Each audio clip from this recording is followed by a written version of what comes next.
नमस्कार दोस्तों, स्वागत है आप सभी को हमारे इस यूट्यूब चैनल पे। यदि आप भी बिहार बोर्ड से कक्षा 10वीं या कक्षा 12वीं की बोर्ड परीक्षा 2025 में शामिल होने वाले, परीक्षा देने वाले हैं, तो पहले आपके लिए वीडियो बहुत ही महत्वपूर्ण होगा, क्योंकि आज के इस वीडियो में मात्र एक वीडियो से मैं आप सभी को बोर्ड परीक्षा 2025 का 50 मार्क्स कंप्लीट करवाऊँगा। 50 मार्क्स कैसे कंप्लीट होगा? क्योंकि मैं आप सभी को संपूर्ण हिंदी व्याकरण जो है यह कॉन्सेप्ट के साथ, एग्जाम्पल के साथ पढ़ाऊँगा, ठीक है? और आपको ये भी बताऊँगी कि कैसे आपके एग्ज़ाम में प्रश्न रहेंगे, ठीक है? तो अगर आपसे भी पहले वीडियो लंबा तो होगा ही, लेकिन अच्छे से शुरू से अंत तक इस वीडियो को देख लेंगे तो ये मान के चलिए कि आपका 50 मार्क्स जो है ये कंप्लीट हो जाएगा केवल एक वीडियो से, ठीक है? आइए चर्चा करते हैं सबसे पहले वन विचार, ठीक है? तो वन विचार क्या है? मतलब वन पे विचार कीजिए, या वन किसे कहते हैं? तो लिखिएगा, भाषा की सबसे छोटी लिखित इकाई जो होते हैं उसे ही हम वन कहते हैं। जैसे अ हो गया, आ हो गया, क हो गया, च हो गया, ट हो गया, र हो गया, प हो गया, म हो गया, ये सब क्या है? तो वर्ण कहलाता है, ठीक है?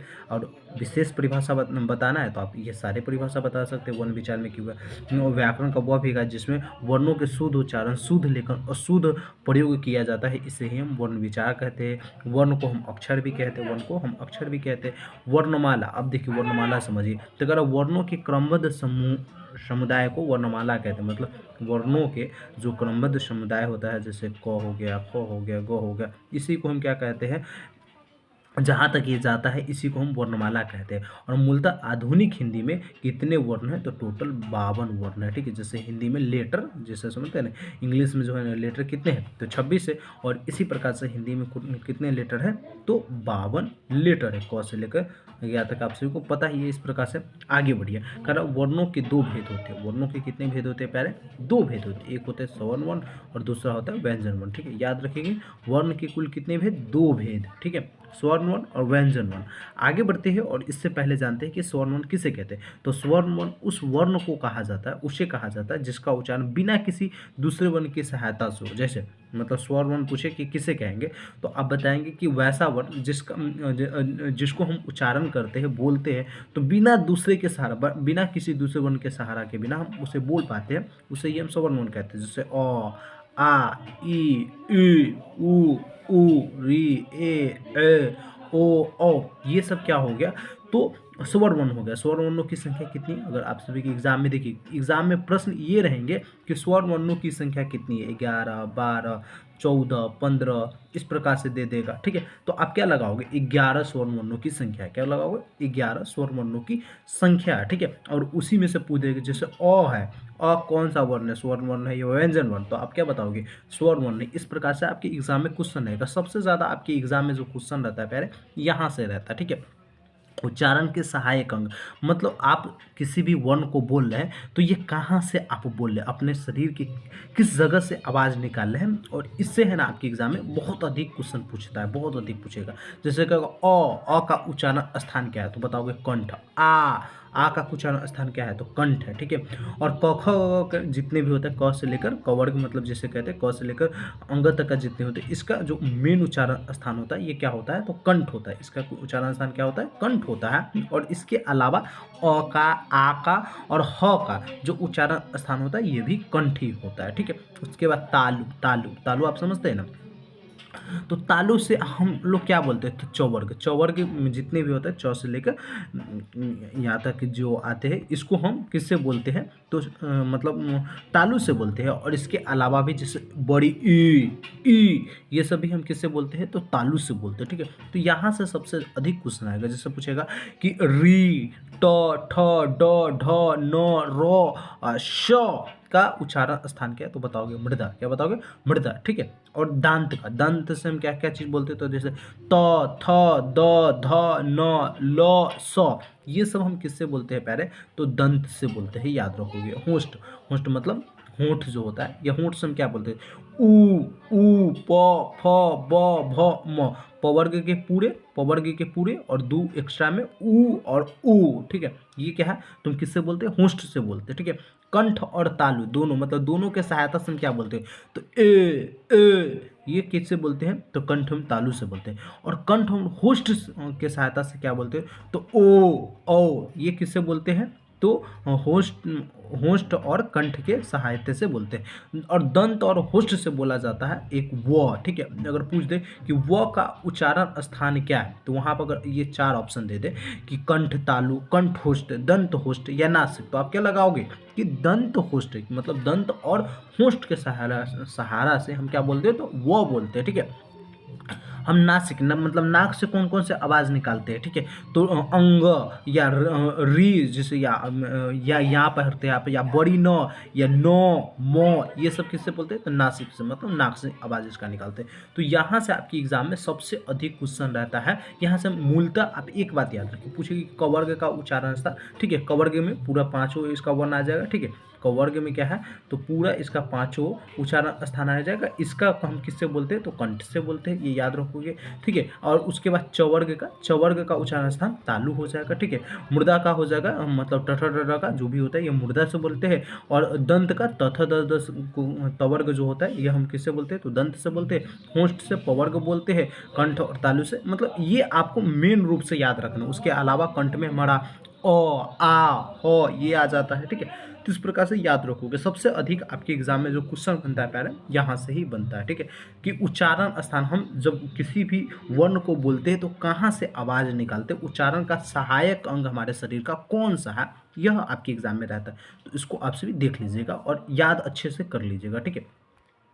अब बढ़ते हैं आगे, कह रहा है उच्चारण के विचार को स्वर्ण वर्ण को उच्चारण के विचार से स्वर्ण वर्ण को 3 भागों में बांटा गया। उच्चारण के देखिए वर्ण कितना टोटल कितने होते हैं, तो 11 होते, कितने होते, 11 होते।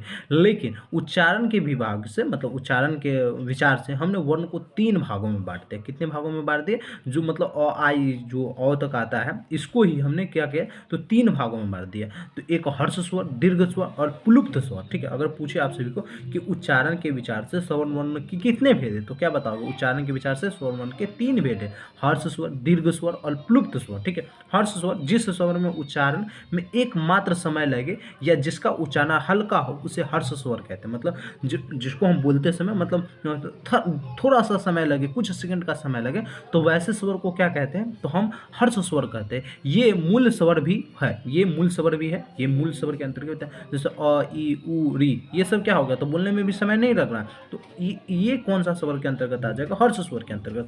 अगर एग्जाम में, अब देखिए एग्जाम में किस प्रकार से क्वेश्चन आएगा, तो एग्जाम में दे देगा अ जो है ये कौन सा स्वर्ण है। ऑप्शन ए में रहेगा हर्ष स्वर, ऑप्शन बी में रहेगा दीर्घ स्वर, ऑप्शन सी में रहेगा प्लुप्त स्वर और ऑप्शन डी में रहेगा इनमें से कोई नहीं। तो क्या लगाओगे, तो आपको वहां पे लगाना पड़ेगा हर्ष स्वर। क्या लगाओगे, हर्ष स्वर। मैंने आपको पढ़ा भी रहा हूँ और बता भी रहा हूँ कि एग्जाम में किस प्रकार से क्वेश्चन है। इसलिए पहले वीडियो लंबा है लेकिन ध्यानपूर्वक देख लेंगे तो गारंटी है पहले 50 मार्क्स आपका कंप्लीट हो जाएगा। क्योंकि इसी से रिगार्डिंग आपके एग्जाम में क्वेश्चन रहेगा, कोई भी क्वेश्चन रहेगा, कॉन्सेप्ट क्लियर रहेगा तो हम किसी भी क्वेश्चन को बना सकते हैं और बता सकते हैं, ठीक है।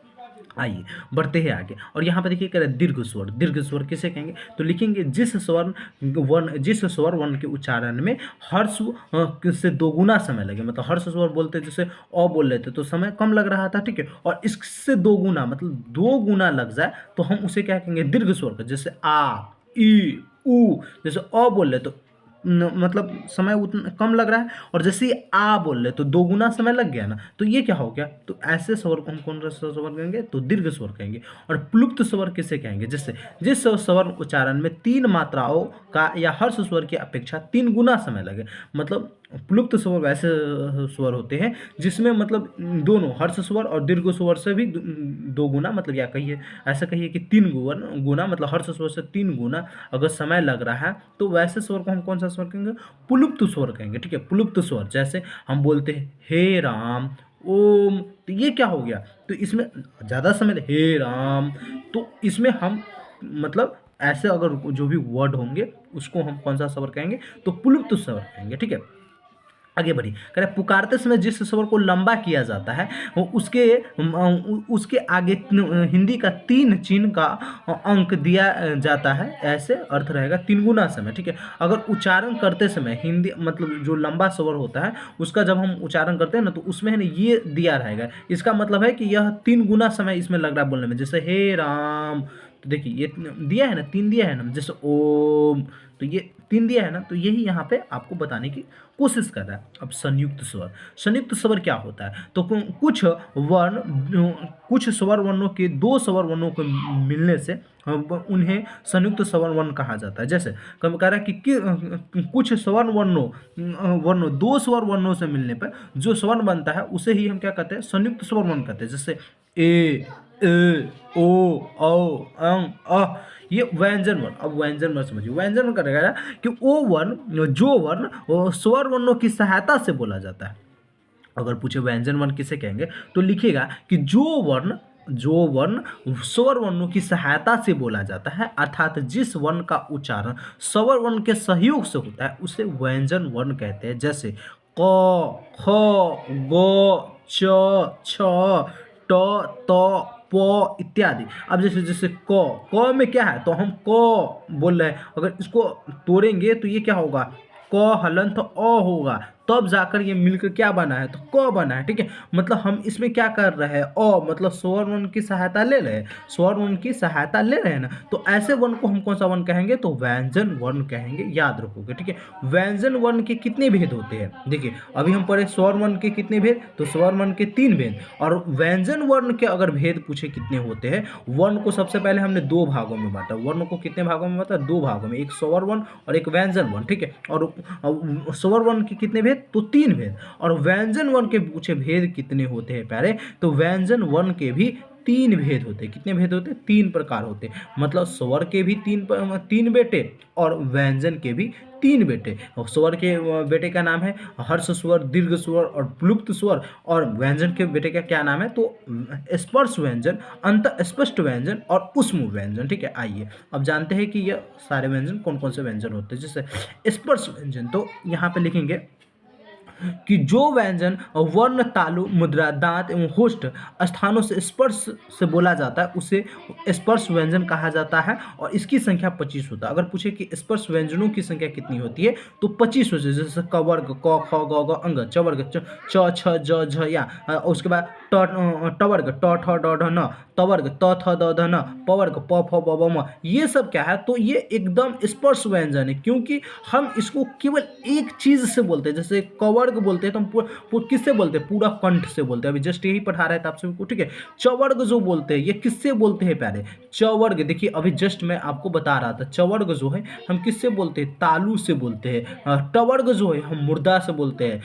तथ जो है हम दंत से बोलते हैं। और प, फ, ब किससे बोलते हैं? तो होष्ठ से बोलते हैं। मतलब टोटल क्या हो गया प्यारे? तो टोटल 5 हो गया, 1 2 3 4 5, और पांचों में मतलब एक वर्ग में कितने? 5 होता है, तो 25 हो गया। तो 5 गुने 25, मतलब अगर पूछे आप सभी से प्यारे, यहाँ पे बढ़ते हैं आगे, और अगर आप सभी से पूछे, क्या पूछे प्यारे, कि स्पर्श व्यंजनों की संख्या कितनी है, तो क्या बताओगे? स्पर्श व्यंजनों की संख्या 25 है। क्या बताओगे?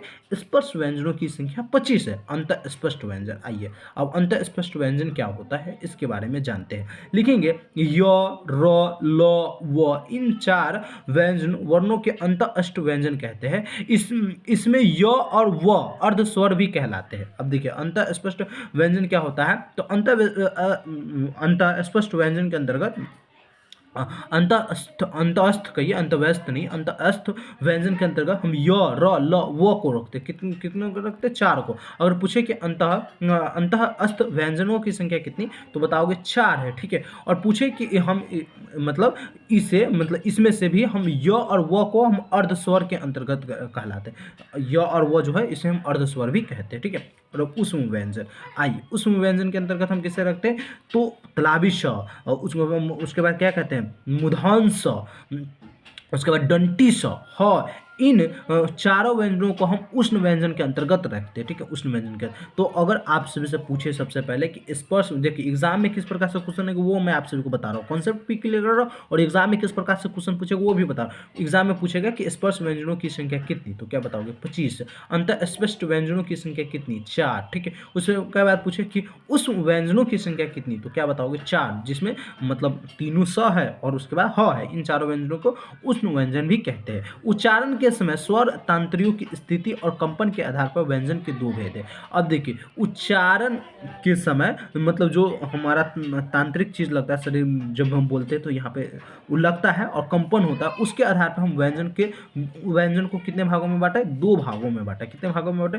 दो भागों में बांटा। जैसे घोष वर्ण और दूसरा अघोष वर्ण। ठीक है, अब पूछे आपसे वैसे कि घोष वर्ण किसे कहते हैं? तो प्रत्येक वर्ग का चौथा और पांचवा वर्ण जो होता है, पांचवा वर्ण, इसे ही हम घोष वर्ण कहते हैं। जैसे य र ल, तो प्रत्येक वर्ग का पांचवा करा, प्रत्येक वर्ग का तीसरा चौथा, प्रत्येक वर्ग का तीसरा चौथा और पांचवा वर्ण य र ल व और ह घोष वर्ण कहलाता है। नोट, सभी स्वर वर्ण भी घोष वर्ण है। मतलब अगर आपसे पूछे देखिए प्रत्येक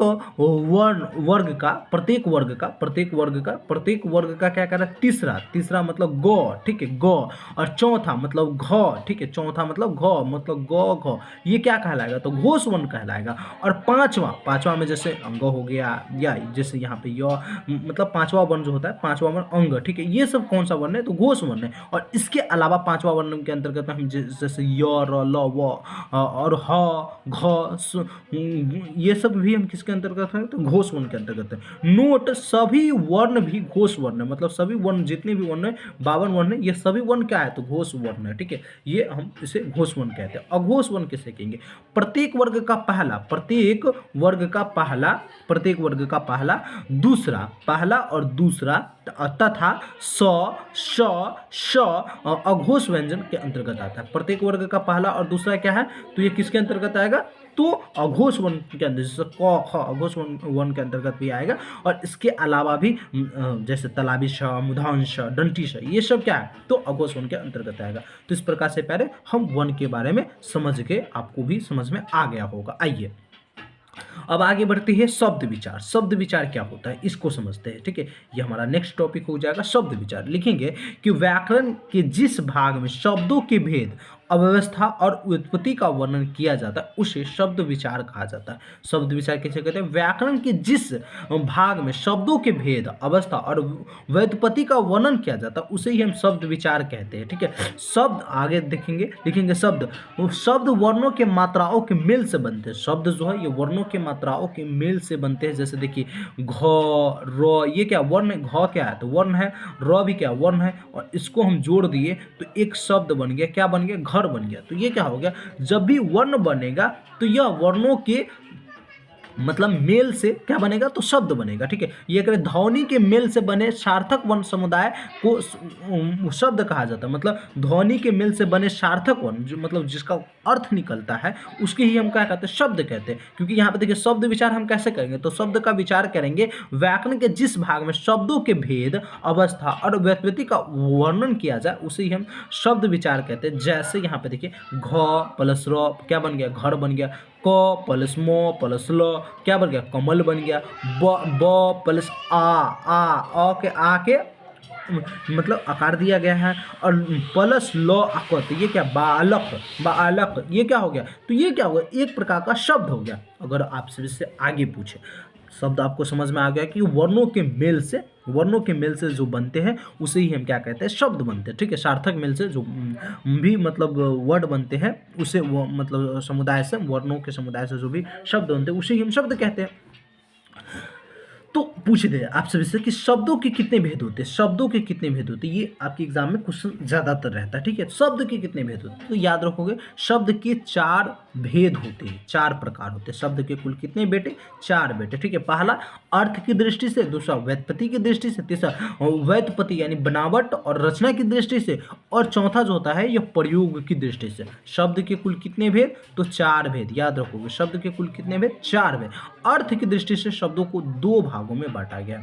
ठीक है, ये देखिए सबसे पहले शब्दों के भेद जो होते हैं ये 4 होते हैं। और पूछे अर्थ की दृष्टि से शब्दों को कितने भागों में बांटा गया? तो 2 भागों में बांटा, सार्थक शब्द और निरर्थक शब्द। ठीक है, सार्थक शब्द, निरर्थक। आइए आगे हम इसके बारे में अब जानते हैं, समझते हैं। ठीक है, चलिए यदि समझ में आ रहा है प्यारे तो आपसे वीडियो को एक बार लाइक कर दीजिए, क्योंकि 50 मार्क्स आपको मैं इसी वीडियो में कंप्लीट करवा रहा हूँ। ठीक है, और चैनल पर नई बार जुड़े तो प्लीज़ सब्सक्राइब कर दीजिएगा। अर्थ की दृष्टि से शब्दों के कितने भेद होते हैं? 2 भेद होते हैं, सार्थक शब्द, निरर्थक शब्द।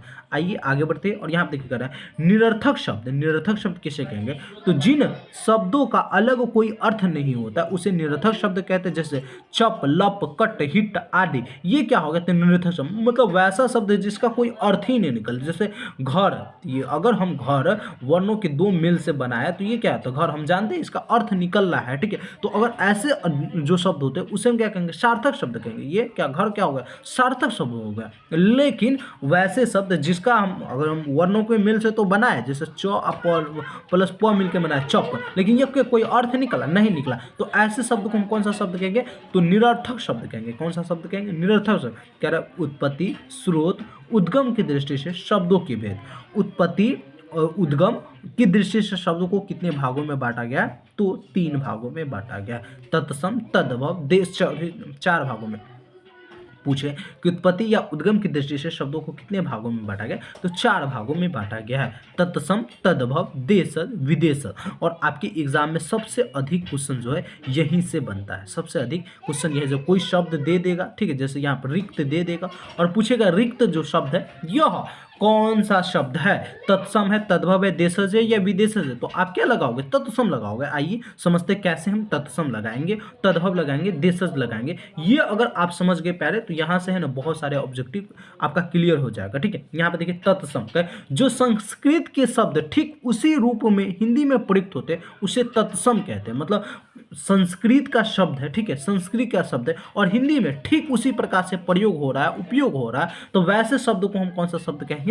तो हम कहेंगे उसे तत्सम शब्द। जैसे जगत, तो जगत क्या है पहले? तो जगत जो है यह संस्कृत का शब्द है और हिंदी में भी जगत ही लिखा जा रहा है, तो इसलिए यह तत्सम शब्द हो जाएगा। रात्रि संस्कृत का शब्द है लेकिन हिंदी में भी रात्रि ही लिखा जा रहा है, तो यह तत्सम शब्द हो जाएगा। रिक्त, यह संस्कृत का शब्द है लेकिन हिंदी में भी यह रिक्त ही लिखा जा रहा है, तो इसलिए यह तत्सम शब्द हो जाएगा। छात्र, यह संस्कृत का शब्द है लेकिन हिंदी में भी छात्र ही लिखा जा रहा है, तो यह कौन सा शब्द हो जाएगा? तो तत्सम शब्द हो जाएगा। मतलब आप वैसे शब्दों को इकट्ठा करेंगे जो संस्कृत का शब्द हो परंतु हिंदी में भी वो हिंदी में ही बोला जा रहा है, तो ऐसे शब्द कौन सा शब्द कहलाएंगे? तत्सम शब्द कहलाएंगे। अब तद्भव शब्द कौन सा शब्द कहलाएंगे? आइए देखते हैं। कह रहा कुछ शब्द संस्कृत के रूपांतरित होकर हिंदी में प्रचलित हो गए। मतलब कुछ शब्द जो है ये संस्कृत से रूपांतरित हुए और हिंदी में प्रचलित हो गया, ठीक है। हिंदी में क्या हो गया? प्रचलित हो गया, मतलब हिंदी में उसको फेमस हो गया, ठीक है। लेकिन था तो वो संस्कृत का है, लेकिन संस्कृत से जैसे ही बदले तो हिंदी में वो प्रचलित हो गए, फेमस हो गए, ठीक है, प्रचलित हो गए, फेमस हो गए। ऐसे तत्सम से बिगड़े रूप को तद्भव कहा जाता है। ऐसे तत्सम से बिगड़े रूप को हम क्या कहते हैं? तद्भव कहते हैं। जैसे आग, ये क्या है? तो मतलब संस्कृत का शब्द है, ठीक है, संस्कृत से रूपांतरित हुआ है लेकिन हिंदी में आ का क्या है? तो ये प्रचलित हो गया। तो ऐसे शब्द को हम क्या कौन सा शब्द कहेंगे? तद्भव शब्द कहेंगे। आग, हाथ, खेत, दूध, कुबरा, कुपूर, ये सब क्या है प्यारे? तो तद्भव शब्द के अंतर्गत आएगा। संस्कृत के अग्नि से आग, संस्कृत के अग्नि से क्या है? तो आग निकला है। संस्कृत के अग्नि से क्या निकला है? तो अग्नि से आग निकला है। मतलब संस्कृत से रूपांतरित हुआ है, मतलब चेंज हुआ है, तो कौन निकला है? तो आग निकला है, क्योंकि संस्कृत में तो हम अग्नि कहते हैं ना आग को। तो ये क्या? तो ऐसे शब्द को हम तद्भव शब्द कहते हैं। जैसे हथ से हाथ, हथ से मतलब संस्कृत में हथ, हाथ को हम हथ बोलते हैं, तो हथ से मतलब हिंदी में जो मतलब रूपांतरित हुआ तो यह हाथ हो गया और यह प्रचलित भी हो गया हिंदी में, ठीक है। तो इसलिए यह तद्भव के अंतर्गत आएगा। जैसे दुग्ध, दुग्ध संस्कृत का शब्द है लेकिन जैसे ही हिंदी में यह रूपांतरित हुआ संस्कृत से तो यह दूध बन गया, ठीक है। और दूध क्या है? तो हिंदी में आज बहुत ज़्यादा प्रचलित है। तो ऐसे शब्द को हम तद्भव शब्द के अंतर्गत रखेंगे। यहाँ पे और भी विशेष उदाहरण दिया गया, जैसे सूर्य को हम सूरज कहते हैं, ठीक है। तो सूरज क्या? बहुत ज़्यादा प्रचलित हो गया और सूर्य क्या? तो संस्कृत का शब्द है लेकिन संस्कृत से रूपांतरित होकर हिंदी में आया तो सूरज बहुत ज़्यादा प्रचलित हो गया। पंच से 5, ठीक है। तो इस प्रकार से प्यारे आप तद्भव के बारे में लिख सकते हैं, बता सकते हैं। देशज शब्द कैसे शब्द होते हैं? कर कुछ शब्द देश के अंदर बोलचाल की भाषा में हिंदी में प्रचलित हो गए, ऐसे शब्दों को देशज कहा जाता है। मतलब कुछ ऐसे शब्द जो किसी देश में ठीक है बोलचाल के अंतर्गत खूब ज़्यादा प्रचलित हो गए, जैसे हमारा भारत में हिंदी भाषा बोला जाता है और मतलब क्या है? तो इस देश में वह भाषा बहुत ज़्यादा प्रचलित हो गया, तो वैसे शब्द को हम क्या कहेंगे? देश शब्द कहेंगे। जैसे लोटा, अब लोटा बाहर बाहर विदेश में जाकर या नेपाल में जाकर, या नेपाल में तो थोड़ा बहुत हिंदी का जो ज्ञान रखते हैं वो तो समझ भी जाएंगे, लेकिन अदर जगह जाकर कहिए लोटा तो समझेंगे नहीं, क्योंकि ये हमारे देश का शब्द है। ठीक है, पगड़ी देश का शब्द है, चिड़िया पगड़ी, ये चिड़िया क्या तो देश का शब्द है। जूता, फुंगनी, तेंदुआ, पेंट, लड़का, गाड़ी, ये सब क्या है तो देश का शब्द है। ठीक है, क्योंकि हिंदी हम बोल चाल के भाषा में क्या किया, इसे प्रचलित कर दिए हिंदी में बोलते बोलते, तो ये हमारे देश का शब्द हो जाएगा। मतलब वैसा शब्द जो हमारे ही देश में सबसे ज़्यादा प्रचलित हो और हम अपने ही देश में उसका सबसे ज़्यादा उपयोग करते हैं उस शब्द का, वैसे शब्द को हम कौन सा शब्द कहेंगे तो देशज शब्द कहेंगे। आगे बढ़ते हैं, विदेश शब्द किसे कहेंगे तो कह रहा कुछ शब्द विदेशी भाषाओं में हिंदी में मिला लिए गए। मतलब कुछ ऐसे शब्द है जो विदेशी भाषा का तो है लेकिन हिंदी में हम उसे मिला लिए हैं, ऐसे शब्दों को विदेशी शब्द कहते हैं। जैसे में अंग्रेजी से हम साइकिल, तो ये साइकिल क्या पता है हिंदी में हम इसको मिला लिए, क्योंकि साइकिल क्या है तो इंग्लिश का शब्द है, इंग्लिश का शब्द है, यस सर इंग्लिश का शब्द है, लेकिन हम इसे क्या है तो हम बोलते हैं कि हिंदी में साइकिल साइकिल साइकिल। तो मतलब ये ऐसे शब्द को कौन सा शब्द कहेंगे तो हम कहेंगे ऐसे शब्द को विदेशी शब्द। जैसे रेडियो, रेडियो क्या है तो इंग्लिश शब्द है लेकिन हम हिंदी में बोलते हैं। टेबल इंग्लिश शब्द है लेकिन हम क्या हिंदी में बोलते हैं। स्टेशन इंग्लिश शब्द है, हिंदी में बोलते हैं। सिगरेट ये क्या है इंग्लिश शब्द है, हिंदी में बोलते हैं। पेंसिल इंग्लिश शब्द है, हिंदी में बोलते हैं। पेन इंग्लिश शब्द है, हिंदी में बोलते हैं। स्कूल क्या है इंग्लिश शब्द है लेकिन हम हिंदी में इसको बोलते हैं मशीन, स्कूल जिसको बोलते हैं। उसके बाद बटन, ये सब क्या हो गया पहले तो अंग्रेजी का शब्द है, मतलब विदेशी शब्द है लेकिन हम इसे हिंदी में प्रयोग करते हैं और हिंदी में लिखते भी हैं। इसी प्रकार से प्रयोग करते हैं, ना कि हम टेबल के हिंदी जो होता है वो लिखते नहीं ना लिखते। तो ऐसे शब्दों को हम कौन सा शब्द कहेंगे विदेशी शब्द। जैसे अरबी से भी अमीर गरीब, ये अमीर गरीब कौन सा शब्द है तो अरबी का शब्द है। ठीक है, तारीख अरबी का शब्द है। औरत अरबी का शब्द है। आदत ये सब क्या है तो अरबी का शब्द है लेकिन हम इसे हिंदी में भी उपयोग करते हैं। ठीक है, तो ऐसे शब्दों को हम कहेंगे विदेशी शब्द। फारसी से भी हम लिए कुछ शब्द जैसे किताब, बाग, खूबसूरत, शर्म, गुलाब, ये सब क्या है तो फारसी का शब्द है लेकिन हम इसे हिंदी में उपयोग करते हैं। पुर्तगाली से लिए बाल्टी, आलू, कमर, पटली, प्याला, ये सब पुर्तगाली शब्द है, मतलब विदेशी शब्द है लेकिन हम हिंदी में इसका उपयोग करते हैं। मतलब वैसे शब्द जो दूसरे देश का हो लेकिन हम उसका हिंदी में उपयोग बहुत ही अधिक मात्रा में करते हैं। जैसे अगर हमको साइकिल बोलना रहता है तो हम साइकिल का हिंदी, अक्सर बच्चे हो या टीचर वो भी नहीं जानते कि साइकिल का हिंदी असल में क्या होगा। अगर आपको पता है तो लिखिए तो साइकिल का हिंदी क्या होगा, नहीं ना पता है, लेकिन हम हिंदी में क्या है साइकिलें उपयोग करते हैं, साइकिलें लिखते हैं ना, साइकिलें जानते हैं ना। तो इसलिए वैसे शब्द जो विदेश का शब्द है, अंग्रेजी शब्द हो सकता है या फारसी या अरबी या पुर्तगाली या चीनी या कोई भी शब्द हो सकता है, विदेशी शब्द है लेकिन हम अपने देश में अधिक मात्रा में उसका उपयोग करते हैं, हिंदी में उपयोग करते हैं, वैसे शब्दों को हम विदेशी शब्द के अंतर्गत रखेंगे। ठीक है, ये याद रखोगे। बनावट और रचना की दृष्टि से शब्द के तीन भेद हैं। ठीक है, यहाँ पे हम क्या पढ़ रहे थे, पहले थोड़ा सा पीछे भी चलेंगे तो यहाँ पर पढ़ रहे थे कि उत्पत्ति या उद्गम की दृष्टि से, उत्पत्ति या उद्गम की दृष्टि से, मतलब उत्पत्ति या उद्गम की दृष्टि से, मतलब उत्पत्ति या उद्गम की दृष्टि से शब्द के कितने भेद है तो चार भेद है। शब्द के कितने भेद है चार भेद। और यहाँ पे हम पढ़ेंगे अब कि बनावट या रचना की दृष्टि से शब्द के कितने भेद है तो तीन भेद है। ठीक है, रूढ़, यौगिक, योग रूढ़। ठीक है, अगर पूछे कि बनावट और रचना की दृष्टि से शब्द के कुल कितने भेद है तो बताओगे तीन भेद है। ठीक है, पहला बताओगे रूढ़, दूसरा यौगिक, तीसरा योग रूढ़। ठीक है, आगे बढ़ते हैं। और रूढ़ शब्द किसे कहते हैं इसे जानते हैं। कहते हैं जिन शब्दों के खंडन का अलग अलग कोई अर्थ नहीं होता उसे रूढ़ कहते हैं। जैसे घर शब्द के दो खंड घ र अलग अलग कुछ अर्थ नहीं होता है लेकिन घर का अर्थ रहने पर स्थान होता है। ठीक है, अब देखिए मतलब रूढ़ शब्द मतलब बनावट एवं रचना की दृष्टि से शब्द को तीन भागों में बांटा गया और पहला रूढ़, दूसरा यौगिक, तीसरा योग रूढ़। तो रूढ़ शब्द वैसे को कहेंगे जिसको मतलब अलग करेंगे तो कोई अर्थ नहीं निकलेगा। ठीक है, कह रहा है कि जिन शब्दों के खंडन का मतलब, खंडन मतलब होता है टुकड़ा करना, टुकड़ा करने पर कोई अर्थ नहीं होता है उसे हम क्या कहते हैं तो रूढ़ शब्द कहते हैं। जैसे घर जो है, ये घर क्या है तो यह एक प्रकार का स्थान है, रहने का स्थान है, यह एक शब्द है। ठीक है, लेकिन जैसे ही हम इसको तोड़ देते हैं, घ कर देते हैं, र कर देते हैं, तो क्या इसका कोई अर्थ निकल रहा है नहीं निकल रहा है। तो ऐसे ही शब्दों को हम कौन सा शब्द कहेंगे तो रूढ़ शब्द कहेंगे। और यौगिक शब्द कौन हो गया तो लिखेंगे जो शब्द दो या दो से अधिक शब्दों से बना हो, जो शब्द दो दो या दो से अधिक, मतलब दो से प्लस से बना हो। क्या कह रहा है कि दो या दो से अधिक शब्दों से बना हो जिसके अलग अलग खंडों का कुछ अर्थ होता है, जिसको अलग अलग हम करते हैं फिर भी उसका अर्थ रहता है, तो इसे हम यौगिक कहते हैं, यौगिक शब्द कहते हैं। क्या कहते हैं? यौगिक शब्द कहते हैं। जैसे हिमालय,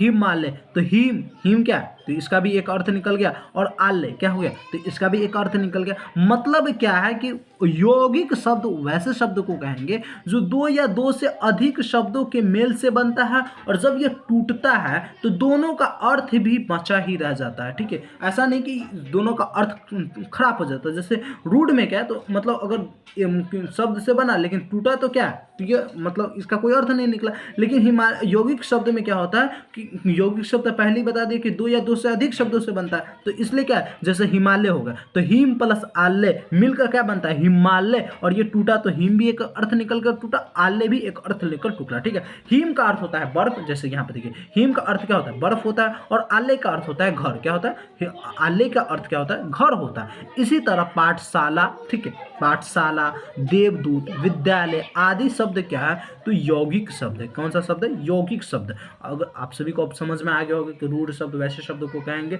जिसका खंडन करने पे कोई अर्थ न निकले। ठीक है, वैसे शब्द को रूढ़ शब्द कहेंगे। यौगिक शब्द दो या दो से अधिक शब्दों के मेल से बनता है, और जब ये टूटता है तो अर्थ लेकर टूटता है। तो इस प्रकार से आप याद रखोगे। योग रूढ़ शब्द क्या है, ऐसे शब्द जो अपनी सामान्य अर्थ को छोड़कर विशेष अर्थ उत्पन्न करता है उन्हें योग रूढ़ कहते हैं। जैसा लंबोदर, अब देखिए कह रहा है क्या कि योग रूढ़ शब्द वैसे शब्द को कहेंगे जो अपनी सामान्य अर्थ छोड़कर विशेष अर्थ उत्पन्न करता है। ठीक है, विशेष अर्थ उत्पन्न करता है, वैसे शब्द को हम कौन सा शब्द कहेंगे, योग रूढ़ शब्द कहेंगे। जैसे लंबोदर, इस शब्द में सामान्य अर्थ लंबा उदर है। क्या है, सामान्य अर्थ जो है लंबा उदर है, लेकिन हम इसे क्या लिखते हैं, तो लंबोदर लिखते हैं। ठीक है, तो कह रहा है इसका विशेषण जो होता है गणेश जी है। इसका विशेषण क्या है, तो गणेश जी होता है। क्या होता है, इसका विशेषण गणेश जी होता है। उसी तरह चक्रपाणी, चंद्रशेखर, दशानन, जल, वारिस, पीताम्बर, ठीक है, आदि क्या है, तो योग रूढ़ शब्द है। मतलब योग रूढ़ शब्द वैसे शब्द को कहेंगे जो अपना अर्थ छोड़कर दूसरे अर्थ का विशेषण उत्पन्न करता है, वैसे शब्द को क्या कहेंगे, योग रूढ़ शब्द कहेंगे। जैसे लंबादर, लंबोदर, जैसे लंबा है जिसका उदर, ठीक है, तो ये गणेश जी का विशेषण मतलब प्रकट कर रहा है। उसके बाद होगा चक्रपाणी, चंद्रशेखर, दशानन, ठीक है, जलज, वारिस, पीताम्बर, ये सब क्या होगा, तो योग रूढ़ के अंतर्गत आएगा। अब आते हैं आगे और संज्ञा पे पढ़ते हैं। संज्ञा पढ़ते बहुत ही आसान है। ठीक है, कह रहा है किसी प्राणी, वस्तु, स्थान, नाम के भाव के नाम को हम संज्ञा कहते हैं। जैसे राम, कृष्ण, रंजन, मेज, कुर्सी, कमरा, भारत, बिहार, भागलपुर, गर्मी, सर्दी, मिठास इत्यादि को हम संज्ञा कहते हैं। संज्ञा सिंपल सी भाषा में आप समझिए, एक बात हमारा याद रखिएगा, अगर पूछिए संज्ञा की परिभाषा तो लिखिएगा आँख, आँख मतलब खोले और जिस भी वस्तु पे नजर पड़ जाए वो सारा क्या है, तो संज्ञा है। ठीक है, जैसे हमारा आंख बंद है, हम कुछ नहीं ना देख पा रहे, और आंख खोले, अगर सामने दीवार है, दीवार पर नजर पड़ गया तो वो क्या हो, संज्ञा हो गया। सामने लड़की है, लड़की को देखे क्या हो गया, वो मतलब संज्ञा हो गया। सामने कुर्सी है, कुर्सी को देखे कुर्सी संज्ञा हो गया। ठीक है, सामने कमरा है, कमरा को देखे क्या हो गया, तो वह संज्ञा हो गया। ठीक है, सामने मिठाई है, मिठाई को देखे संज्ञा हो गया। सामने बिहार है तो हम बिहार को देखे, मतलब अगर हम मान लीजिए उत्तर प्रदेश में है और आंख खोले और डायरेक्ट बिहार में प्रवेश कर रहे हैं, मतलब ट्रेन से आ रहे हैं और डायरेक्ट आंख खुल गया तो हम बिहार में, जैसे होता है ना सोते सोते हम कहीं पहुंच जाते हैं, तो इसी प्रकार से मतलब आंख खुले जिस भी वस्तु पे नजर पड़ जाए वो सब क्या है, तो संज्ञा है। सिंपल सी भाषा में याद रखिए, या आप ये भी परिभाषा याद रखते हैं कि किसी प्राणी मतलब जिसमें जान हो, वस्तु मतलब जो मतलब क्या कहते हैं जिसमें जान न हो, या स्थान हो या भाव हो, इसके नाम को हम क्या कहते हैं, तो संज्ञा कहते हैं। ठीक है, जैसे राम हो गया, कृष्ण हो गया, रंजन हो गया, मेज हो गया, कुर्सी हो गया, कमरा हो गया, भारत हो गया, बिहार हो गया, भागलपुर, गर्मी, सर्दी, मिठास, ये सब क्या है, तो संज्ञा। ठीक है, संज्ञा के कितने भेद है, संज्ञा के टोटल जो भेद है ये पैरे 5 भेद है। ठीक है, आगे मैं बताऊंगा कि संज्ञा को हम 3 भागों में भी बांटे हुए हैं, कैसे, नए ग्रामर के अनुसार से। संज्ञा के हिंदी में कुल कितने भेद है प्यारे, तो 5 भेद है। इंग्लिश में हम 3 भेद में भी काम चला लेते हैं, लेकिन हिंदी में अभी भी हम 5 भेद में ही काम चलाते हैं। जैसे पहला है व्यक्तिवाचक, दूसरा है जातिवाचक, भाववाचक, समूहवाचक, द्रव्यवाचक। ठीक है, आइए समझते हैं एक एक करके। ठीक है, व्यक्तिवाचक संज्ञा किसी विशेष प्राणी, वस्तु, स्थान या वस्तु के नाम को व्यक्तिवाचक संज्ञा कहते हैं। इससे एक व्यक्ति, वस्तु या स्थान का बोध होता है। जैसे राम, सीता, हिमालय, गंगा, पटना आदि। ये क्या हो गया? तो पहले कह रहा व्यक्तिवाचक संज्ञा वैसे संज्ञा को कहेंगे मतलब जिसमें क्या होता है किसी विशेष कह रहा इसे एक व्यक्ति वस्तु या एक व्यक्ति हो गया या कोई एक वस्तु हो गया या कोई एक स्थान हो गया जिसका बोध होता है, वैसे शब्द को हम क्या कहते हैं? तो व्यक्तिवाचक से राम, तो राम से सीधे डायरेक्ट बोध होता है कि राम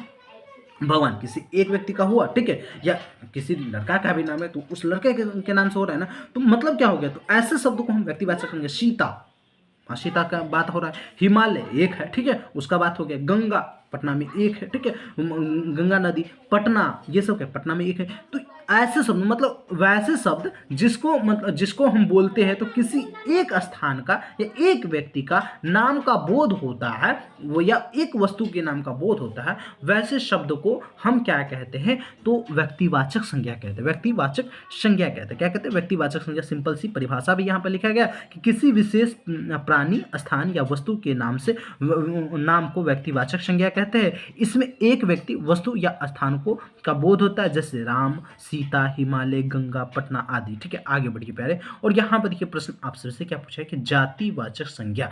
जातिवाचक संज्ञा किसे कहते हैं? तो कह रहे जिस संज्ञा से किसी जाति के संपूर्ण पदार्थों का बोध हो, मतलब कोई एक ऐसा संज्ञा हम बोल रहे, मतलब संज्ञा मतलब नाम बोल रहे हैं, ठीक है, और उससे क्या हो गया? उसके संपूर्ण जाति का ही बोध हो जाए। ठीक है, तो वैसे शब्द को हम क्या मतलब वैसे संज्ञा को हम क्या कहेंगे? तो जातिवाचक संज्ञा, या वैसे शब्दों को हम जातिवाचक संज्ञा कहेंगे। ठीक है, याद रखोगे जैसे गाय बोले, तो गाय बोले तो हम क्या किए? पूरे गाय का बोध कर दिए। ठीक है, अब इसमें देहाती गाय या हम क्या कहते हैं जर्सी गाय या किसी विशेष गाय का नाम नहीं ना लिए, हम सीधे जैसे अगर व्यक्तिवाचक में आता तो यही लिखा रहता है देहाती गाय। ठीक है, मतलब देहात की गाय के बारे में चर्चा किया जाए, क्योंकि मतलब किसी एक का बोध करना है वहां पर। व्यक्तिवाचक में किसी एक का बोध करना, लेकिन जातिवाचक में क्या होता है कि वैसा हम संज्ञा बोलते हैं, वैसा नाम लेते हैं जिससे उसकी पूरी संपूर्ण जाति का बोध हो जाता है, वैसे संज्ञा को हम जातिवाचक संज्ञा कहते हैं। जैसे गाय हो गया, पूरे गाय का बोध हो गया। घोड़ा, पूरे घोड़ा का फूल, फूल में भी जैसे गुलाब का फूल हो गया, क्या कहते हैं कमल का फूल हो गया, और भी बहुत सारे फूल हो गए।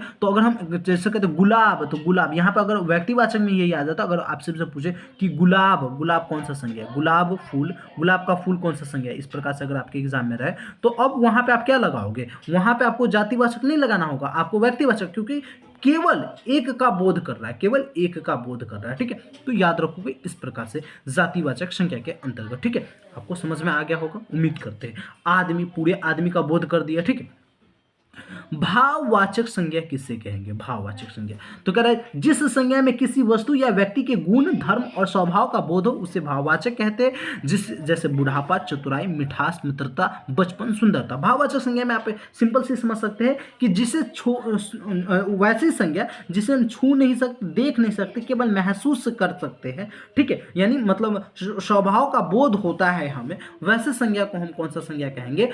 तो हम कहेंगे भाववाचक संज्ञा। जैसे बुढ़ापा, बुढ़ापा को क्या हम देख सकते? नहीं देख सकते। हम क्या तो उसके गुण, धर्म और स्वभाव को बोध कर सकते। चतुराई, हम उसके गुण को देख सकते, यार इसमें बहुत चतुराई है। ठीक है, लेकिन क्या हम उसे छू सकते, देख सकते? नहीं देख सकते। ठीक है, केवल हम उसका मतलब क्या कहते हैं तो अपने अंदर से मतलब महसूस कर सकते। ठीक है, मिठास, ठीक है, मिठास को क्या हम देखते? नहीं देखते। ठीक है, मित्रता क्या देखते? नहीं देखते। ठीक है, तो बचपन, ये क्या हो गया? सुंदरता, ये सब जो शब्द होगा यह शब्द या यह संज्ञा, ये संज्ञा सब क्या हो जाएगा? तो भाववाचक संज्ञा के अंतर्गत आ जाएगा। भाववाचक संज्ञा सिंपल से समझिए कि वैसे संज्ञा जिसको हम छू नहीं सकते, देख नहीं सकते, केवल महसूस कर सकते। सुंदरता को हम महसूस कर सकते, मित्रता को हम महसूस कर सकते, चतुराई को महसूस कर सकते, ईमानदारी को हम महसूस कर सकते, बुढ़ापा को महसूस कर सकते हैं, वैसे शब्दों को हम भाववाचक संज्ञा कहेंगे। समूहवाचक संज्ञा क्या होता है? समूहवाचक संज्ञा बहुत ही टॉप लेवल का ये भी क्वेश्चन, ये भी लिखिएगा। जिस शब्द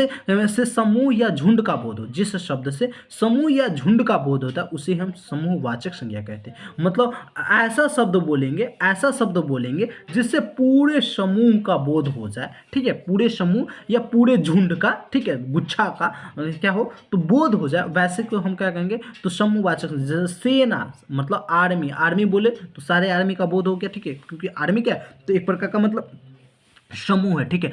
उसके बाद देखिए सभा, सभा क्या है तो एक प्रकार का मतलब समूह है, ठीक है। ये एक प्रकार का समूह है, ठीक है, जिससे हम बोले और पूरे मतलब सभा का में मेला, मेला में क्या है तो मेला में बहुत प्रकार के लोग, लेकिन मेला बोले तो हम क्या पूरे झुंड का हम बोध कर दिए, ठीक है। तो ऐसे शब्द जो होते हैं जैसे क्या कहते हैं अंगूर का गुच्छा, ठीक है, अंगूर का गुच्छा तो पूरे अंगूर का बोध, तो इसी अगर ऐसे शब्द जो भी रहेंगे ना वो समूहवाचक हैं, मतलब जो समूह के साथ रहता है। जैसे स्कूल के बच्चे जो होंगे, स्कूल के बच्चे, स्कूल के जो बच्चे होते हैं इसमें लड़का लड़की सब होते हैं, लेकिन जैसे हम बोलते हैं स्कूल के बच्चे, जैसे कक्षा यहाँ पे देख लिखा हुआ भी है कक्षा, देखिए कक्षा लिखा हुआ है, जैसे क्लास 6 तो क्लास 6 में तो लड़की भी है लड़का भी, तो लेकिन हम वहाँ पे लड़की लड़का नहीं कर रहे, ठीक है, हम सीधे बोल रहे हैं कि कक्षा मतलब पूरे उसके समूह का बोध कर दिए, ठीक है। तो ऐसे शब्द जो हो जाएगा ये समूहवाचक के अंतर्गत आ जाएगा। द्रव्यवाचक कौन सा होगा, द्रव्यवाचक, ठीक है। द्रव्यवाचक में लिखिएगा आपसे भी कि जिन वस्तुओं को नापा और तौला जा सके, नापा और तौला जा सके ऐसी वस्तु को हम द्रव्यवाचक संज्ञा कहते हैं। क्या कहेंगे, द्रव्यवाचक संज्ञा में होता है ना कि जिस व्यक्ति को जिस वस्तु को नापा और तौला जा सके, गिनती नहीं किया जा सके, उसे हम क्या कहेंगे तो द्रव्यवाचक संज्ञा कहेंगे। जैसे चावल, चावल को क्या आप गिन सकते हैं, आपके सर में जो बाल है क्या आप उसे गिन सकते हैं, नहीं गिन सकते हैं, ठीक है, लेकिन उसे नाप या तौल तो सकते हैं, ठीक है। तो जैसे सोना, चांदी, तेल, घी, पानी, पित्तल, ये सब क्या हो गया पहले तो द्रव्यवाचक संज्ञा के अंतर्गत आ जाएगा। आइए अब कुछ उदाहरण भी देख लेते हैं सारे शब्द का, ठीक है। जैसे लड़का, लड़का, लड़का ये क्या है तो शब्द है एक, ठीक है, और इसका भाववाचक जो हो जाएगा लड़कपन हो जाएगा, इसका भाववाचक क्या हो जाएगा लड़कपन हो जाएगा। राष्ट्र क्या है तो एक शब्द है और इसका अगर पूछे कि भाववाचक बताओ तो राष्ट्रीयता हो जाएगा, ठीक है। इसी प्रकार से आपके एग्जाम में रहता है सफल, सफल क्या है तो एक शब्द है, लेकिन अगर इसका पूछे भाववाचक संज्ञा क्या हो जाएगा तो सफलता हो जाएगा। पशु क्या है एक शब्द है, लेकिन इसी का पूछे कि भाववाचक बताओ तो पशुता हो जाएगा। लिखना क्या है तो एक शब्द है, लेकिन इसी का पूछे कि भाववाचक बताओ तो लिखावट। चालक का भाववाचक हो जाएगा चालाकी। मित्र का भाववाचक हो जाएगा मित्रता। अमर का भाववाचक अमरता। मानव का भाववाचक मानवता। समीप का भाववाचक समीपता। सुंदर का भाववाचक सुंदरता। कायर का भाववाचक कायरता, ठीक है। तो कह रहा है इस प्रकार से आप सब याद रखोगे भाववाचक संज्ञा के बारे में। कोई भी दे देगा भाववाचक, ठीक है, कोई भी शब्द इसमें से दे देगा भाववाचक संज्ञा। हाँ, और पूछेगा जैसे पशुता दे देगा, पूछेगा पशुता कौन सा संज्ञा, तो क्या बताओगे वहाँ पे आप सब बताओगे भाववाचक संज्ञा है, ठीक है।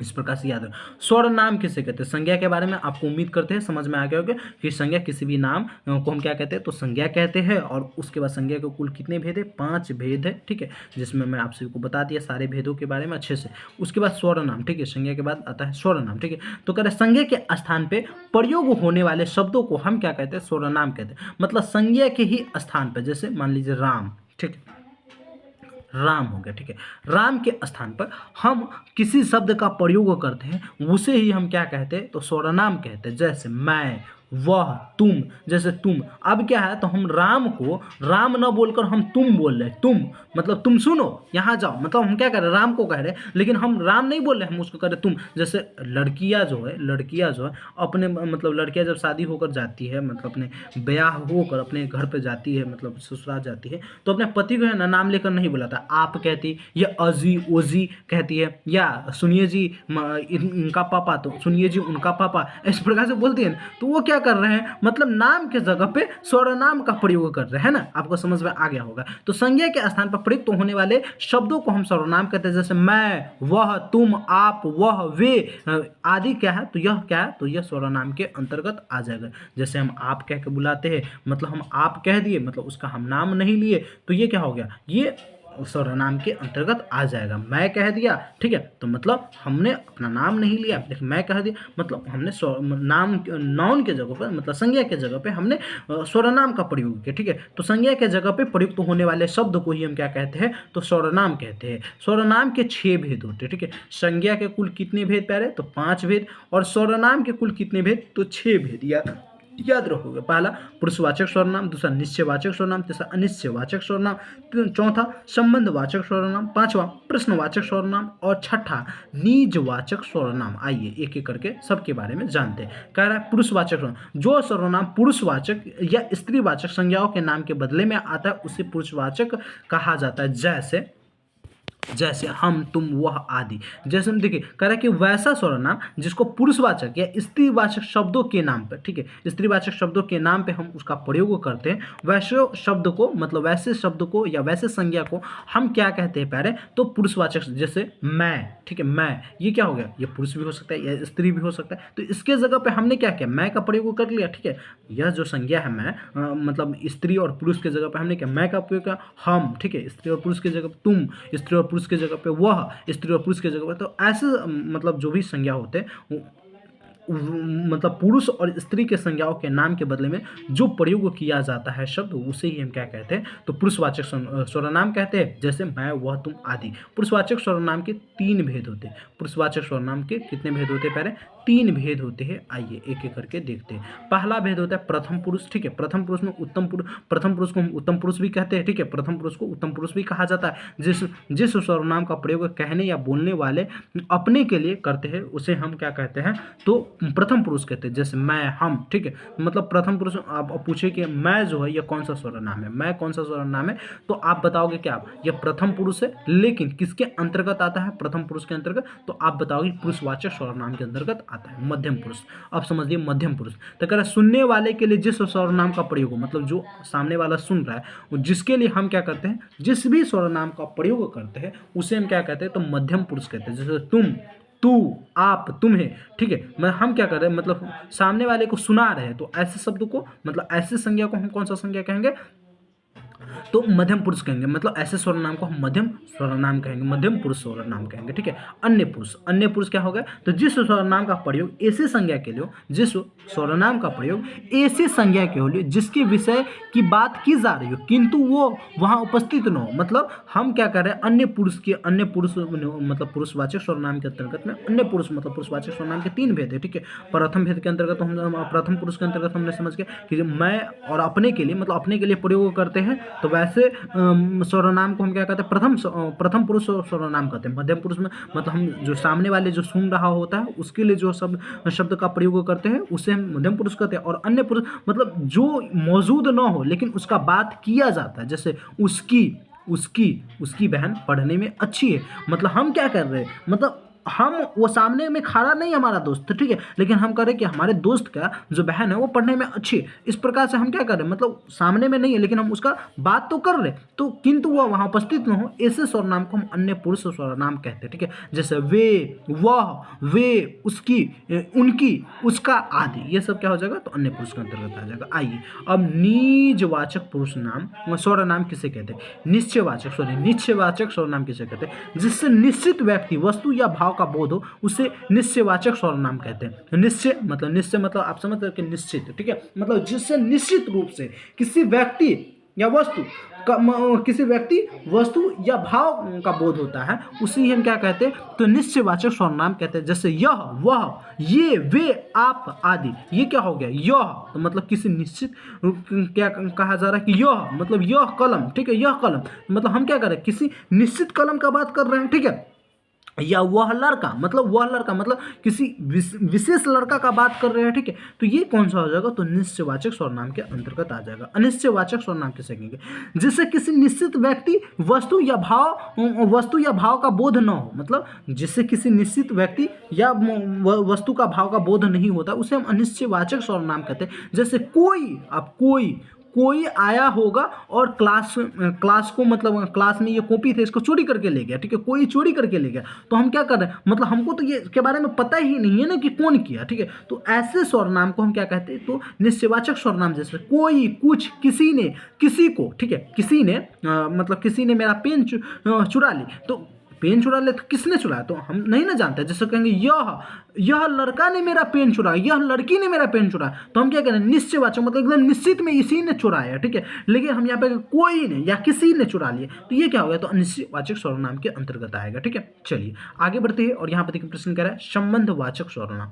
संबंधवाचक सर्वनाम क्या कहेंगे, तो जो सर्वनाम किसी दूसरी संज्ञा सर्वनाम के संबंध दिखाने के प्रयुक्त में होते हैं वैसे को हम संबंध सर्वनाम कहते हैं। जैसे जो, सो, जौन, तौन, जैसे जो करेगा सो भरेगा, जैसे अब देखिए क्या कह रहा है कि संबंधवाचक सर्वनाम जो होता है, कह रहा है कि जो सर्वनाम किसी दूसरी संज्ञा या सर्वनाम के संबंध दिखाने, मतलब संज्ञा का भी संबंध दिखा सकता है या सर्वनाम का भी संबंध दिखाने के लिए प्रयुक्त होता है, वैसे संबंध को हम क्या कहते हैं, उसे संबंधवाचक सर्वनाम कहते हैं। मतलब वैसे शब्द को क्या कहते हैं, वैसे संज्ञा को क्या कहते हैं, वैसे सर्वनाम को क्या कहते हैं, तो हम कहते हैं संबंधवाचक सर्वनाम। जैसे जो, सो, जौन, तौन, या जैसा, जो करेगा, शो भरेगा, ठीक है। मतलब जैसे जो करेगा बस, ये क्या हो गया, तो संबंधवाचक सर्वनाम के अंतर्गत हो गया। मतलब हम सर्वनाम या संज्ञा के संबंध दिखाने के लिए जिस शब्द का प्रयोग करते हैं उसे हम क्या कहेंगे, तो संबंधवाचक सर्वनाम कहते हैं। आइए, प्रश्नवाचक सर्वनाम। प्रश्नवाचक, जिस सर्वनाम का प्रयोग प्रश्न के लिए किया जाता है उसे प्रश्नवाचक सर्वनाम कहते हैं। जैसे कौन, क्या, कैसे, क्यों, कब। जैसे हम कहते हैं ना कि महात्मा गांधी का मृत्यु कब हुआ, महात्मा गांधी का जन्म कब हुआ, भारतीय इतिहास क्या है, ये हम पढ़ते हैं। या हम कहते हैं कि कैसे उसने उसको मार दिया, ठीक है। तो ये सब क्या होगा, मतलब जहाँ पे प्रश्नवाचक आ जाए, ठीक है, प्रश्नवाचक चिन्ह रहे या मतलब प्रश्न किया जा रहा है, तो वैसे मतलब सर्वनाम को हम क्या कहेंगे, प्रश्नवाचक सर्वनाम कहेंगे। समझ में आ गया होगा। आइए आगे बढ़ते हैं। निजवाचक सर्वनाम। निजवाचक सर्वनाम में कहेंगे जो सर्वनाम शब्द व्यक्ति खुद के लिए प्रयुक्त करते हैं उसे निजवाचक। मतलब निजवाचक में कहता है जो भी शब्द व्यक्ति प्रयोग कर रहा है वो अपने खुद के लिए, स्वयं के लिए प्रयोग कर रहा है, ठीक है। वैसे सर्वनाम को हम क्या कहेंगे, तो निजवाचक सर्वनाम। जैसे स्वयं, खुद, आप ही, ये सब क्या होगा, तो निजवाचक सर्वनाम के अंतर्गत आ जाएगा, ठीक है। उम्मीद करते हैं आपको सर्वनाम के बारे में भी बहुत अच्छे से जानकारी मिल गया होगा। हमने संज्ञा सर्वनाम पढ़ लिया, आइए अब विशेषण पढ़ते हैं। विशेषण में क्या लिखेगा, तो जो शब्द संज्ञा या सर्वनाम की विशेषता, गुण और धर्म बतावे उसे हम विशेषण कहेंगे। मतलब वैसा शब्द जो संज्ञा का या सर्वनाम की विशेषता को बताता है या गुण को बताता है या उनके धर्म को बताता है, वैसे को हम क्या कहेंगे, विशेषण कहेंगे। जैसे लाल घोड़ा, अब देखिए घोड़ा है तो घोड़ा क्या है, तो घोड़ा संज्ञा है, ठीक है। लेकिन इसमें क्या कर लिया, लाल लगा दिया, मतलब लाल घोड़ा मतलब विशेषता बता दिया ना कि लाल घोड़ा, ठीक है। उजली कमीज, क्या उजली कमीज, अब देखिए कमीज है तो कमीज क्या है, संज्ञा है, लेकिन इसमें क्या क्या उजली लगा दिया, मतलब क्या इसका विशेषण बना दिया, मतलब विशेषता बता दिया। अच्छा लड़का, अच्छा क्या है, तो अच्छा जो है ये पैर है, ये सर्वनाम है, लेकिन लड़का लगा दिया तो लड़का जो लड़का लगाने से क्या हो गया, तो ये विशेषण बन गया, मतलब लड़का जो है ये अच्छा है। तो अगर मतलब संज्ञा या सर्वनाम की विशेषता, गुण और धर्म को बताता है उसी हम क्या कहते हैं, विशेषण कहते हैं, ठीक है। इन वाक्यों में लाल, उजली, अच्छा शब्द संज्ञा की विशेषता बताता है, अतः ये शब्द विशेषण है, ठीक है। अतः ये शब्द जो है ये विशेषण है। देखिए विशेष्य क्या, तो विशेषण जिस शब्द की विशेषता बताता है उस शब्द को विशेष्य कहा जाता है। अगर पूछे जिस शब्द की विशेष्य किसे कहा जाता है, तो आप लिखोगे जिस शब्द की विशेषता बताता है उसे हम विशेष्य कहते हैं। जैसे तेज लड़का, यहाँ तेज शब्द जो विशेषण है और लड़का शब्द की विशेषता बताता है, क्या है, लड़का शब्द की विशेषता बता रहा है, अतः लड़का शब्द जो जाएगा विशेष्य हो जाएगा, लड़का शब्द जो हो जाएगा विशेष्य हो जाएगा। यहाँ पे उदाहरण के तौर पे समझाया भी गया है, ठीक है। इस प्रकार कह रहा है कि जो विशेषण विशेष्य से पहले आता है वह विशेषण कहलाता है। जो विशेषण जो विशेष्य से पहले आता है वे विशेषण कहलाता है। जैसे लाल घोड़ा दौड़ता है, लाल क्या हो जाएगा, तो विशेषण हो जाएगा, घोड़ा क्या हो जाएगा, तो विशेष्य हो जाएगा, ठीक है। लाल घोड़ा, तो लाल क्या हो जाएगा, तो विशेषण हो जाएगा, और घोड़ा जो हो जाएगा ये विशेष्य, क्योंकि घोड़ा का विशेषता बता रहा है इसलिए विशेष्य हो जाएगा, ठीक है। तो इस प्रकार से याद रखोगे। परिविशेषण क्या होता है, परिविशेषण, परिविशेषणा या परिविशेषण लिखा है, तो परिविशेषण तो जो शब्द विशेषण की विशेषता को बताते हैं उन्हें परिवेशन कहते हैं। मतलब जो शब्द जो हो यह विशेषण की विशेषता को बताता है उसे हम परिविशेषण कहते हैं।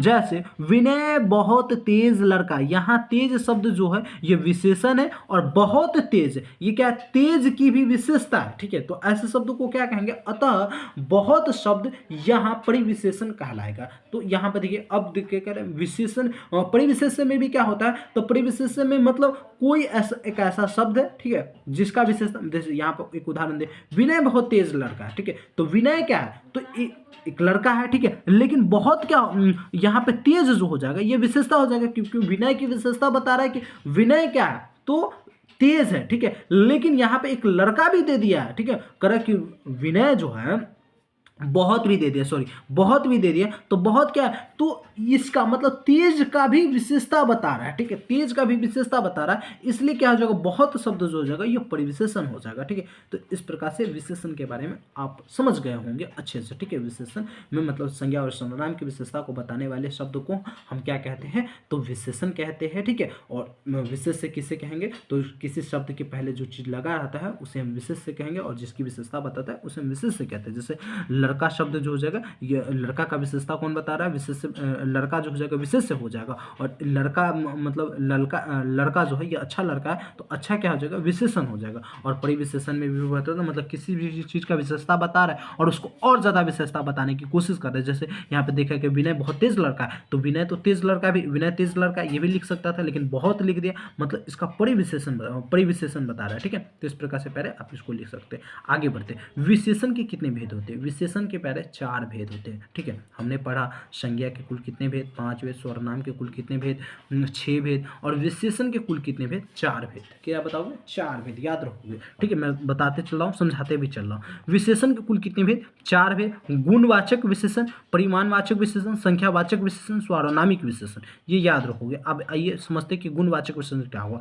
तो जिस शब्द से संज्ञा अथवा सर्वनाम के गुण, दोष, रंग, रूप का बोध हो उसे गुणवाचक विशेषण कहते हैं। जैसे काली घोड़ा, लाल लगाम, गोल चेहरा, अच्छा आदमी, परिश्रमी लड़का, सुगंधित फूल, ऊंचा महल, मीठा फल आदि, ये सब क्या हो जाएगा, गुणवाचक। तो देखिए गुणवाचक में होगा किसी भी शब्द का मतलब किसी भी संज्ञा अथवा सर्वनाम का विशेषण बताता हो, मतलब विशेषता बताता हो उसके गुण के बारे में या दोष के बारे में, ठीक है। गुण हो गया या दोष हो गया, ठीक है, या रंग हो गया या रूप हो गया, उसके बारे में बताता हो, मतलब उसके गुण के बारे में मूल रूप से समझ उसका गुण, मतलब जैसे मान ली एक लड़का है, तो लड़का क्या, काला लड़का है, तो काला क्या है, उसका गुण है भाई, ठीक है, उसका गुण है। परिश्रमी, परिश्रमी मेहनती लड़का है, तो उसका गुण है ना। तो मतलब अगर करा कि जिस शब्द से संज्ञा अथवा सर्वनाम के गुण, दोष, रंग का बोध होता है उसे गुणवाचक विशेषण कहते हैं। जैसे काली घोड़ी, तो घोड़ी क्या हो जाएगा, तो प्यारे ये तो हमारा क्या है, तो ये शब्द है, संज्ञा है, लेकिन काली लगा दिया तो मतलब क्या होगा, इसकी गुण बता रहा है कि घोड़ी जो है ये काली है, तो ये क्या हो जाएगा प्यारे, तो ये गुणवाचक के अंदर। लाल लगाम, गोला चेहरा, अच्छा आदमी, आदमी है लेकिन वो क्या है, अच्छा भी है, तो इसलिए ये गुण बता दिए, ठीक है। तो ऐसे को हम क्या कहेंगे, गुणवाचक के अंतर्गत रखेंगे। परिमाणवाचक, ठीक है, परिणामवाचक विशेषण क्या होगा, तो जिस शब्द से किसी वस्तु की नाप और तौला, नाप या तौल का बोध हो, मतलब जिस वस्तु से किसी वस्तु का नाप या तौल का बोध होता है उसे हम क्या कहते हैं, तो परिमाणवाचक विशेषण कहते हैं। जैसे 2 किलो आटा, ठीक है, 2 किलो आटा, तो ये क्या हो गया, तो हम किसी वस्तु के नाप और तौल रहे उसका भी बोध हो रहा है, ठीक है, और उसका विशेषता भी बता रहा है कि ये आटा जो है ये 2 किलो है, क्या है, 2 किलो, मतलब विशेषता बता रहा है ना, विशेषण बता रहा है ना। तो इसलिए ऐसे शब्द जो होगा वो परिमाणवाचक विशेषण। जैसे 3 लीटर दूध है, ठीक है, लीटर में है, लेकिन कितना है, तो 3 लीटर है, मतलब यह इसका परिणाम भी बता रहा है, ठीक है। तो ऐसे को हम क्या कहेंगे, परिमाणवाचक विशेषण के अंतर्गत रखेंगे, ठीक है। संख्यावाचक विशेषण, जिस शब्द से संज्ञा या सर्वनाम शब्द की संख्या का बोध हो उसे हम संख्यावाचक विशेषण कहते हैं। क्या कहते हैं, उसे हम संख्यावाचक विशेषण कहते हैं। जैसे कह रहा है, जैसे 4 आदमी, 7 दिन, तीसरा लड़का, 10 दिशाएं, ये सब क्या हो जाएगा, तो संख्या, मतलब संख्या का बोध करा रहा है, ठीक है, और मतलब बता भी रहा है कि जैसे 4 आदमी है, ठीक है, 7 दिन हुआ, तीसरा लड़का हो गया, तो ये सब क्या हो गया, संख्यावाचक विशेषण के अंतर्गत है। जैसे अगर एक माँ का 3 बेटा रहता है तो माँ जो है अपने बच्चे का परिचय कराते हैं, तो ये हमारा तीसरा लड़का है, मतलब लड़का तो है उसका लेकिन तीसरा वाला लड़का, उसका विशेषता भी बता रहा है, ठीक है, विशेषण। तो ये क्या हो जाएगा, संख्यावाचक विशेषण के अंतर्गत। सर्वनामिक विशेषण किसे कहते हैं, तो सर्वनामिक विशेषण के अंतर्गत लिखिएगा पहले, जो सर्वनाम देखिएगा, ध्यान से देखना है, आप सभी को लिखना है कि क्या लिखना है, कि जो सर्वनाम शब्द संज्ञा से पहले आकर विशेषण, मतलब क्या कह रहा है, सर्वनामिक विशेषण, जो सर्वनाम संज्ञा से पहले आकर विशेषण का काम करते हैं उसे सर्वनामिक विशेषण कहते हैं। जैसे मतलब जो भी सर्वनाम होगा ये संज्ञा से पहले, मतलब संज्ञा, जैसे मान लीजिए संज्ञा है फकीर, फकीर क्या है, तो एक संज्ञा है, ठीक है, लड़का एक संज्ञा है, ठीक है। तो और इससे पहले विशेषण ला जाएगा, मतलब क्या कर रहा है कि जो स्वरनाम है, मतलब सॉरी स्वरनाम है, कोई स्वरनाम है, ठीक है, और स्वरनाम से कह रहा है कि सॉरी एक मतलब ध्यान से पढ़ते हैं, कह रहे जो स्वरनाम शब्द संज्ञा से पहले, अच्छा जो स्वरनाम शब्द जो होगा ये संज्ञा से पहले आकर विशेषण का काम करता है उसे स्वरनामिक विशेषण कहते हैं। जैसे यह बालक, यह क्या हो जाएगा पहले, तो देखिए बालक सो हो जाएगा, यह हमारा क्या हो जाएगा तो संज्ञा हो जाएगा, लेकिन यह मतलब उसने क्या किया, मतलब कौन, तो स्वरनाम जो है यह संज्ञा से पहले आ गया और विशेषता बता दिया, मतलब यह बालक क्या हो, यह स्वरनामिक विशेषण। वह विद्यालय, वह क्या है तो यह स्वरनाम है, लेकिन विद्यालय क्या है संज्ञा, तो मतलब संज्ञा से पहले जो आ जाए और विशेषता बताने लगे तो ये क्या हो जाएगा स्वरनामिक विशेषण के अंतर्गत हम इसे रखेंगे। जैसे उस फकीर ने, तो उस क्या है तो ये स्वरनाम है, फकीर क्या है तो फकीर जो हो जाएगा संज्ञा हो जाएगा, लेकिन पहले आकर उस फकीर ने कर दिया, मतलब ये क्या हो जाएगा तो स्वरनामिक विशेषण के अंतर्गत आ जाएगा, ठीक है। अब देखिए कह रहा कि विशेषण बनाना, यहाँ पे विशेष के विशेषण बनाया हुआ है। जैसे आप अगर पूछे कि अपमान का विशेषण कीजिए तो अपमानित हो जाएगा, अग्नि का विशेषण आग्नेय हो जाएगा, ढूंग का ढूंगी हो जाएगा, आश्रय का आश्रित हो जाएगा, ईश्वर का ईश्वरीय हो जाएगा, उत्साह का उत्साहित हो जाएगा, परिवार का विशेषण पारिवारिक हो जाएगा, प्रेम का विशेषण प्रेमी हो जाएगा, अध्यात्म का विशेषण जो हो जाएगा या आध्यात्मिक हो जाएगा, अवरोध का अवरुद्ध हो जाएगा, ताल का तालिब हो जाएगा, आत्मा का आत्मीय हो जाएगा, ईर्ष्या का ईर्ष्यालु हो जाएगा, उन्नति का उन्नत हो जाएगा, पिता का पैतृक हो जाएगा विशेषण, भीख का विशेषण भिखारी हो जाएगा, अधिकार का विशेषण आधिकारिक हो जाएगा, ढंग का विशेषण ठंड का विशेषण ठंडा हो जाएगा, तंत्र का विशेषण तांत्रिक हो जाएगा, आदि का विशेषण आदिम हो जाएगा, उदारता का विशेषण उदार हो जाएगा, घर का विशेषण घरेलू हो जाएगा, प्रतिष्ठा का विशेषण प्रतिष्ठित हो जाएगा, खतरा का विशेषण खतरनाक हो जाएगा, ठीक है। तो इस प्रकार से अगर आपके एग्जाम में है ना कोई दे देगा पूछेगा कि ये बताइए, जैसे पूछे देगा कि अपमानित का विशेषण सॉरी अपमान का विशेषण क्या होगा, आपके एग्जाम में क्वेश्चन इस प्रकार से रहेंगे कि अपमान का विशेषण अपमानित, ठीक है। पूछ दे कि पिता का विशेषण पैतृक, ठीक है। पूछ दे घर का विशेषण घरेलू, ठीक है। पूछ दे आपसे परिवार का विशेषण पारिवारिक, ठीक है। इस प्रकार से आपके एग्जाम में ढोंग का विशेषण ढोंगी, तो किसी भी प्रकार से आपके एग्जाम में क्वेश्चन रह सकता है। आप लोग इस प्रकार से देख लीजिएगा, आपका काम हो जाएगा। आगे बढ़ते पहले कारक प्रत्यय कारक कह रहा है कि जो क्रिया की उत्पत्ति में सहायक हो, जो भी क्रिया की उत्पत्ति में सहायक होता है उसे हम कारक कहते हैं। क्या कहते हैं? कारक कहते हैं। विभक्ति, कारक के अलग अलग चिन्हों को विभक्ति या प्रसर्ग कहते हैं। मतलब अगर पूछे आपसे से कि कारक किसे कहते हैं, तो जो क्रिया की उत्पत्ति में सहायक होता है उसे हम कारक कहते हैं, और विभक्ति जो कारक के अलग अलग चिन्हों को विभक्त करता है तो उसे हम विभक्ति या प्रसर्ग कहते हैं, ठीक है। कारक के कुल कितने भेद होते हैं? 8 भेद होते हैं, याद रखोगे पहले। कारक के कुल कितने भेद? 8 भेद। कितने भेद? 8 भेद। पहला कर्ता कारक, दूसरा कर्म कारक, तीसरा कर्ण कारक, चौथा संप्रदान कारक, पांचवा अपदान कारक, छठा संबंध कारक, और सातवां अधिकरण कारक, और आठवां संबोध कारक, ठीक है। क्या बताओगे? संबोधन कारक, ठीक है। याद रखोगे कारक के कुल कितने भेद? 8 भेद। आपके एग्जाम में आता है कि कारक के कुल कितने भेद? तो 8 भेद, ठीक है। ये याद रखोगे। चलिए अब चलते हैं और एक एक करके एक एक कारक के भेद के बारे में अच्छे से पढ़ते हैं, जानते हैं कि कौन सा भेद क्या कहता है। लिखेंगे कर्ता कारक, तो जिस वाक्य में काम करने का पद को कर्ता कारक, जैसे मैंने खाया मतलब मैंने काम किया, मतलब मैंने खाया, ठीक है। राम ने मारा, ठीक है। सीता लिखती है, गायक ने गीता गाया। इन वाक्यों में मैं, राम, सीता, गायक आदि कहे तो कर्ता कारक है। कर्ता कारक के चिन्ह जो होता है ये ने और शून्य, मतलब शून्य जीरो होता है, ठीक है। जैसे देखिए अगर पूछेंगे कि कर्ता कारक किसे कहेंगे, तो कर्ता कारक में मतलब काम करने वाले के पद को हम कर्ता कारक कहते हैं, ठीक है। कह रहा है कि किसी वाक्य के काम करने वाले पद को कर्ता कारक कहते हैं। जैसे मैंने खाया, तो मैं क्या हो जाएगा? तो ये क्या हो जाएगा प्यारे? तो ये हो जाएगा कर्ता, क्या हो जाएगा? कर्ता कारक हो जाएगा, ठीक है। और कर्ता कारक के जो चिन्ह होगा ये मैंने ने से होगा या जीरो से होगा। राम ने मारा, तो ने क्या हो जाएगा? ये पहले कर्ता कारक हो जाएगा। ने जो हो जाएगा, देखिए चिन्ह पहचानिएगा, मतलब कोई भी शब्द के अंतर्गत ने रहे या जीरो रहे तो ये क्या हो जाएगा? सीता लिखती है, जीरो है, ठीक है।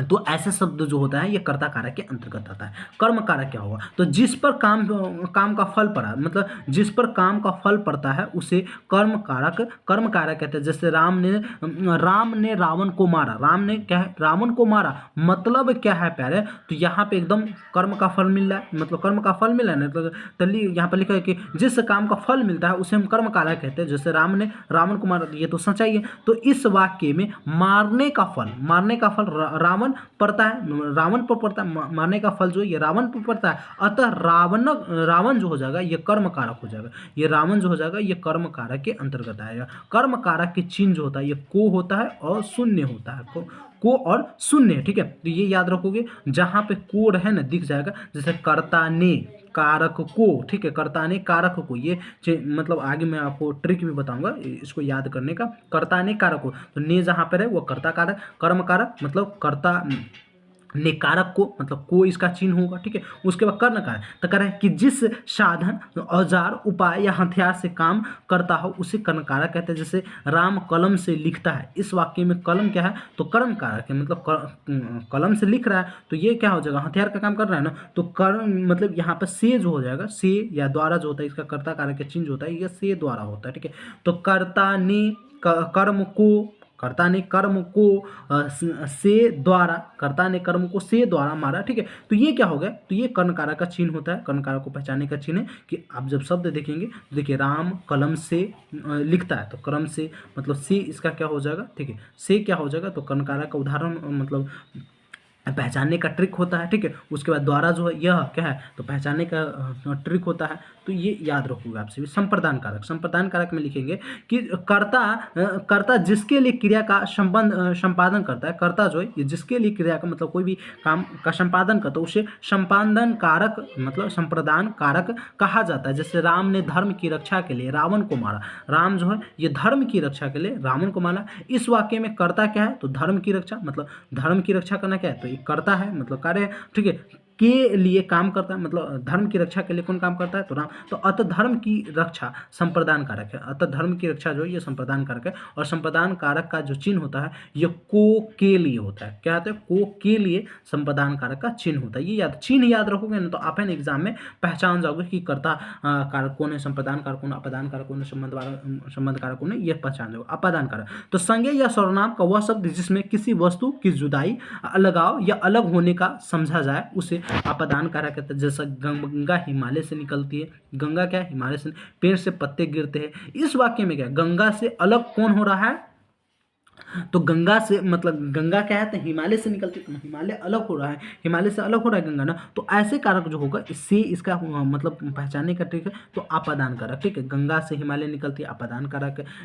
उसके बाद अगर आपसे उसे पूछ दे गंगा से हिमालय निकलती है या पेड़ से पत्ते गिरते, तो पेड़ से कौन गिरा पत्ते गिर रहे, तो अलग हो रहा है ना, पेड़ से पत्ता अलग हो रहा है। तो जब भी अलग होने का बोध हो, ठीक है, तो वैसे को हम क्या कहेंगे अपादान कारक कहेंगे। संबंध कारक, संबंध कारक किसे कहेंगे तो संबंध कारक में लिखेंगे कि जिससे एक शब्द का संबंध दूसरे से ज्ञात हो, जिससे एक शब्द का मतलब शब्द जो ये दूसरे से ज्ञात होता है उसे हम संबंध कारक कहते हैं। जैसे राम का घर यहाँ है, राम का घर क्या है यहाँ है, संबंध कारक के चिन्ह का के की रा रे री है, ठीक है। संबंध कारक का जो चिन्ह होता है यह का के की री या रा रे री होता है, ठीक है। अगर आप देखेंगे किसी भी वाक्य में अगर रा रे री लगा है या का के की लगा है तो वह कौन हो जाएगा तो संबंध कारक हो जाएगा। जैसे राम का घर यहाँ है, राम का ये का लगा हुआ है तो घर यहाँ है, मतलब ये संबंध मतलब राम का संबंध भी बता रहा है, क्योंकि संबंध भी बता रहा है कि किसका घर राम का घर, मतलब संबंध भी बता रहा है और का चिन्ह भी लगा मतलब पहचानने का तरीका भी, ठीक है। तो इस प्रकार से आप याद रखोगे इसको, ठीक है। अधिकारण, ठीक है, अधिकारण में आप याद रखोगे कि जिस क्रिया स्थान पर मतलब क्रिया जिस स्थान पर हो, जिस क्रिया मतलब कोई काम जिस स्थान पर होता है उसे अधिकारण कहा जाता है। जैसे बच्चा खाट पर सोया है, बच्चा क्रिया कहाँ पर कर रहा है मतलब सोया कहाँ पे खाट पर, मतलब जैसे कहते खटिया कहते हैं खटिया पर सोया, तो अधिकरण के जो कारण होगा ये में होगा या पर होगा। देखिए यहाँ पे पर जो है ये क्या हो जाएगा तो इसका चिन्ह हो जाएगा पहचानने का तरह, अधिकरण पर होगा या में होगा, ठीक है।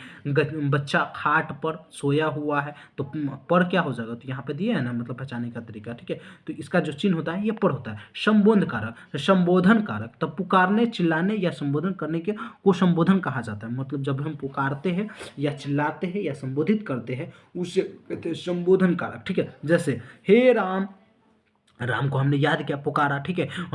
अरे रंजन, रंजन को पुकारा। संबोधन के चिन्ह जो होता है हे होता है, अरे होता है, ये याद रखोगे, ठीक है। कर्ता की विभक्ति चिन्ह जो होता है ये याद रखोगे इस प्रकार से। यहाँ से आपका ये ट्रिक हो गया, ठीक है। ये ट्रिक याद रखिएगा आप सभी। देखिए ट्रिक क्या याद रखना है आप सभी को मैं बता देता हूँ। याद रखेंगे कर्ता कारक का हो जाएगा, कर्ता कारक का ने, कर्ता ने शून्य, या कर्म कारक को शून्य, या करण से द्वारा, संप्रदान काके की, आपदान से, संबंध कारक काके की, रारे री, और अधिकरण में पर, संबोधन हे, अरे, अजी, ओहो, ठीक है। ये जो हो जाएगा कर्ता कारक की विभक्ति पदों का चिन्ह है, ठीक है। अगर आप जिस भी शब्दों को देखेंगे, जिस भी वाक्यों को देखेंगे, के शून्य लगा है, या को शून्य लगा है, या के से द्वारा लगा है, ठीक है, या कोके की लगा है, या से लगा है, या काके की, रारे री लगा है, या मे पर लगा है, तो वैसे शब्दों को आप आसानी से पहचान जाएंगे कि अगर जहाँ पे ने लगा है मतलब कर्ता कारक है, ठीक है, जहाँ पे को लगा है कर्म कारक है, ठीक है, और कर्ण कारक मतलब से लगा होगा या द्वारा लगा होगा, ठीक है। संप्रदान कारक में काके की लगा होगा, अपदान में से लगा होगा केवल, ठीक है, और संबंध कारक काके की, रारे री में कोई एक लगा हो, या कोई भी लगा हो, दो लगा हो, अधिकरण में मे पर, या संबोधन में हे, अरे, अजी, ओहो, ये सब, ठीक है।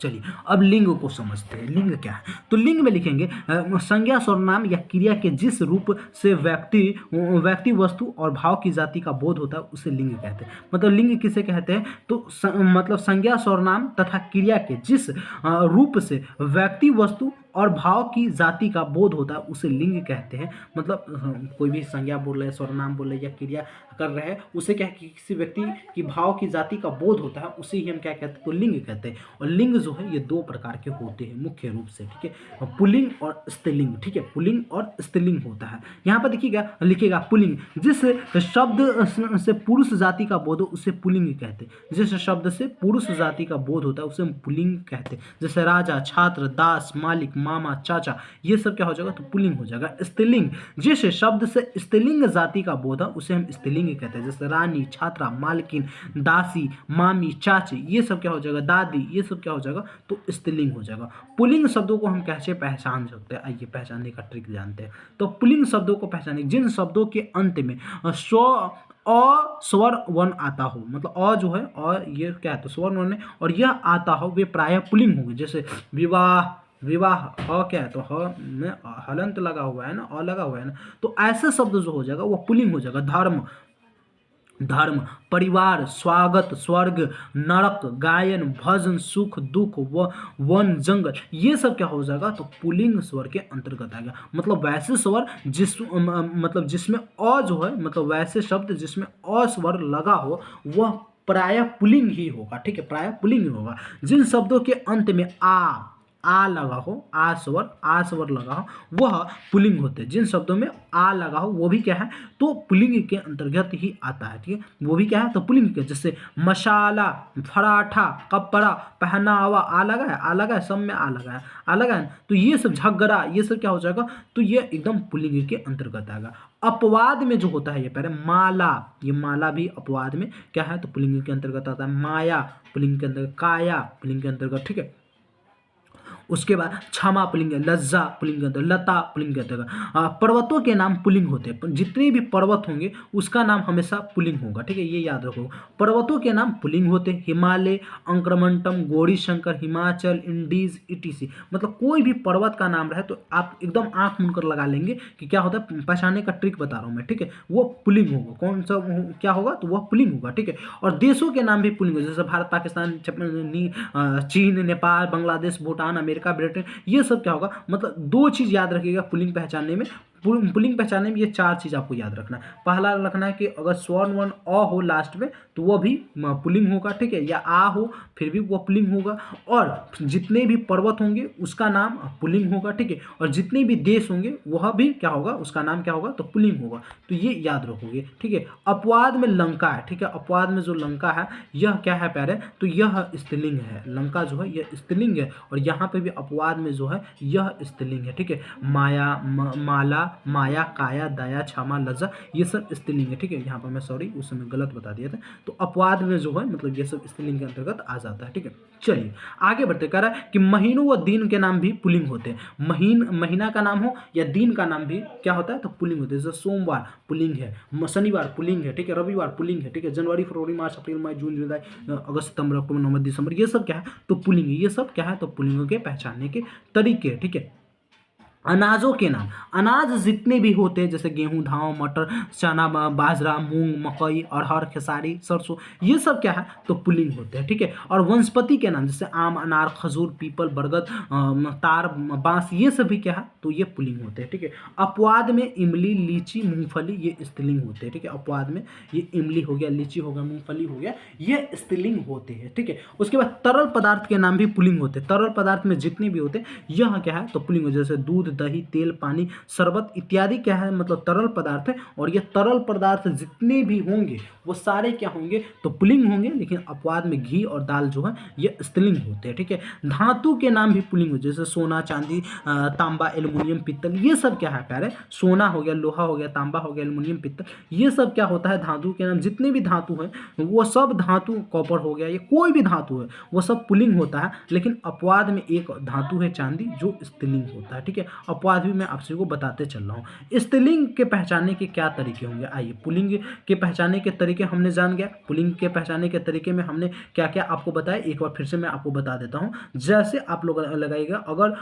जो शब्द हो उसमें अ या आ वर्ण हो अंत में, तो वह क्या होगा, तो पुल्लिंग होगा। और जितने भी पर्वत होंगे उसका नाम भी पुल्लिंग होगा, जितने भी देश होंगे उनका नाम पुल्लिंग होगा। ठीक है, जितने भी देश होंगे उनका नाम पुल्लिंग से होगा। और मतलब जितने भी महीना एवं दिन का नाम होता है वो भी पुल्लिंग ही होता है। ठीक है, अपवाद में देश लंका जो है यह क्या है, तो यह स्त्रीलिंग है। उसके बाद जितने भी अनाज होते हैं वो पुल्लिंग होते हैं, जितने भी वनस्पति होते हैं वो पुल्लिंग होते हैं। यहाँ पे स्त्रीलिंग मतलब अपवाद में जो था इमली, लीची, मूंगफली, ये स्त्रीलिंग होते हैं। इसी प्रकार से जितने भी तरल पदार्थ होते हैं ये सारे पुल्लिंग होते हैं। और जितने भी धातु होते हैं वो सारे क्या होते हैं, पुल्लिंग होते हैं। अपवाद में धातु में चांदी है और तरल पदार्थ में घी, दाल। ठीक है, स्त्रीलिंग पहचानने के क्या तरीके होंगे, आइए इसको समझते हैं। कह रहा है कि नदियों, झीलों के नाम प्राय स्त्रीलिंग होते हैं। प्राय क्या होता है, स्त्रीलिंग होते हैं। मतलब जितने भी नदी है इसका नाम या झील का नाम ये क्या होता है, तो स्त्रीलिंग ही होते हैं। ठीक है, क्या होता है, स्त्रीलिंग ही होते हैं। जैसे गंगा, यमुना, कृष्णा, कावेरी, कोसी, गोदावरी, बागमती, डल झील,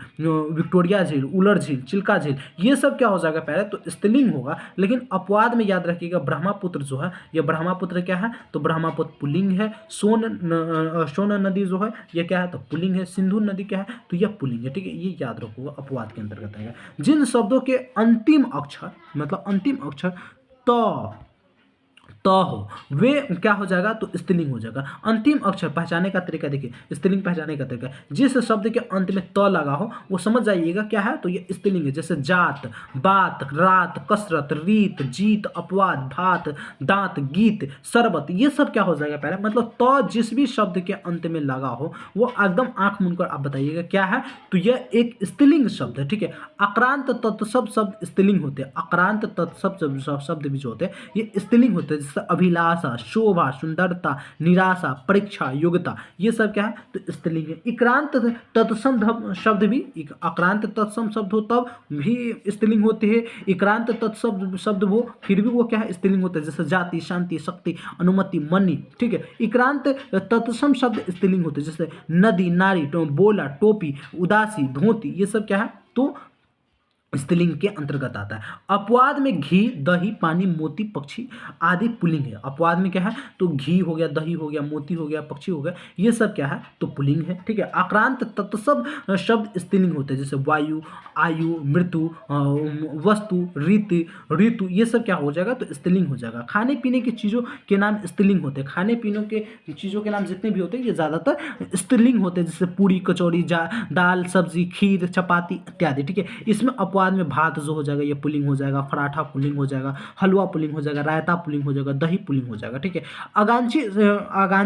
अंग अंगवाची शब्द स्त्रीलिंग होते हैं। अंग मतलब हमारे जितने भी अंग हैं, ये जितने भी शब्द होते हैं ये सब स्त्रीलिंग होते हैं, जैसे आँख, नाक, जीभ, कलाई, गर्दन, उंगली, बाह, पीठ, टांग, नस, हड्डी, ये सब क्या है प्यारे, तो ये सब स्त्रीलिंग है, ठीक है। लेकिन अपवाद में जैसे सिर हो गया, कान हो गया, मुंह हो गया, हाथ हो गया, दांत हो गया, अंगूठा हो गया, नाखून हो गया, ये सब क्या है, तो ये सब हमारा जो हो जाएगा, ये क्या हो जाएगा प्यारे, तो ये हो जाएगा पुल्लिंग हो जाएगा, ठीक है। जिन भाववाचक संज्ञा के अंत में आई, ता, वट, हट, हो, वे स्त्रीलिंग होते हैं। मतलब कोई भाववाचक संज्ञा है, ठीक है, उसमें अंत में ता आ रहा है या आई आ रहा है या वट आ रहा है या हट आ रहा है तो या हो आ रहा है, तो ये सब क्या हो जाएगा, तो ये स्त्रीलिंग हो जाएगा। जैसे लड़ाई, आई आ गया ना, आई आया ना, लड़ाई, ठीक है। कड़ाई आ गया, ठीक है। मित्रता, ता आ गया, ता आ गया, ठीक है, क्या आ गया, ता आ गया। तो उसके बाद शत्रुता, ता आ गया। बनावट, वट आ गया, ठीक है। लिखावट, वट आ गया, ठीक है। करवाहट, हट आ गया। तो ऐसे शब्द जो हो जाएगा ये स्त्रीलिंग के अंतर्गत आएगा, ये याद रखोगे, ठीक है। अब आइए समास पे चर्चा करते हैं। समास, ठीक है, समास क्या होता है प्यारे, तो लिखिएगा समास दो पदों की प्रयुक्त विभक्ति योजक या वह पदों को हटाकर उन्हें पास पास लिख देना समास कहलाता है। जो क्या कह रहा है कि समास दो पदों के प्रयुक्त विभक्ति योजक एवं वह पदों को हटाकर, ठीक है, जैसे राज, राज है, ठीक है, और पुत्र है, ठीक है, राज है और पुत्र है, ठीक है। तो दोनों पदों को हम क्या कहते हैं, मतलब योजक पद को और वह पदों को, योजक पद और वह पदों को क्या कहते हैं, हटाकर हम आस पास मतलब पास पास लिख देना, मतलब पास पास में एकदम लिख देते, सटा कर लिख देते, उसे ही हम क्या कहते हैं, समास कहते हैं। जैसे राजपुत्र, देशभक्ति, बलहीन, लालमणि, चंद्रशेखर, ठीक है, जिसका विच्छेद करेंगे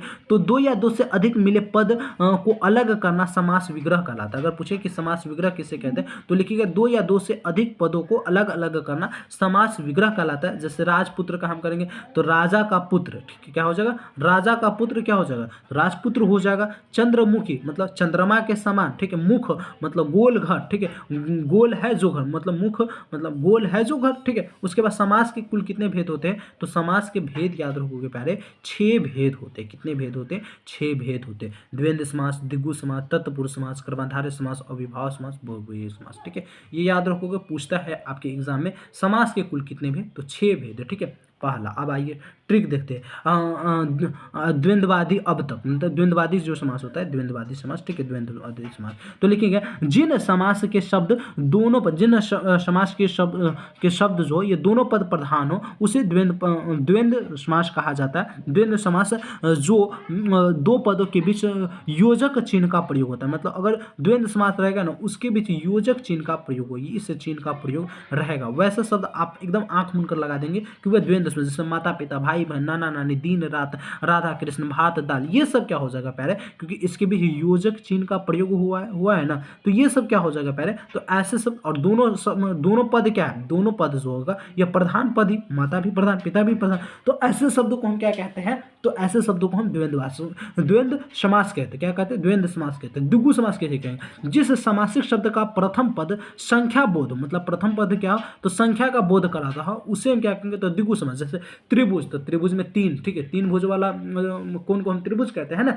तो 3 क्या हो गया, तो ये संख्या हो गया, मतलब संख्या का। त्रिनेत्री मतलब 3 आंख वाला, ठीक है। पंचवटी पांच मतलब रास्ता वाला पंचवटी, 5 जहाँ पे एक मतलब हर जगह मतलब एक ही जगह से 5 रास्ता निकलता हो या एक जगह 5 रास्ता मिलता है उसे पंचवटी कहते हैं, ठीक है। त्रिकाल, सप्त ऋषि, अष्टभुज या चौराहा, ये सब में देखिए त्रि, पंच, 5, त्रि, 3, त्रि या सप्त, 7, अष्ट, 8, चौराहा 4, ये सब में क्या है, तो द्विगु समास में संख्या का बोध होता है। सिंपल से समझिए, ठीक है। द्वंद्व समास में क्या है, तो दोनों पद जो होंगे वे प्रधान होंगे और इसमें है ना योजक चिन्ह का प्रयोग हुआ, ठीक है, चिन्ह के साथ याद रखिएगा। और द्विगु समास में क्या है, तो संख्या चिन्ह का प्रयोग हुआ, संख्या चिन्ह का प्रयोग हुआ।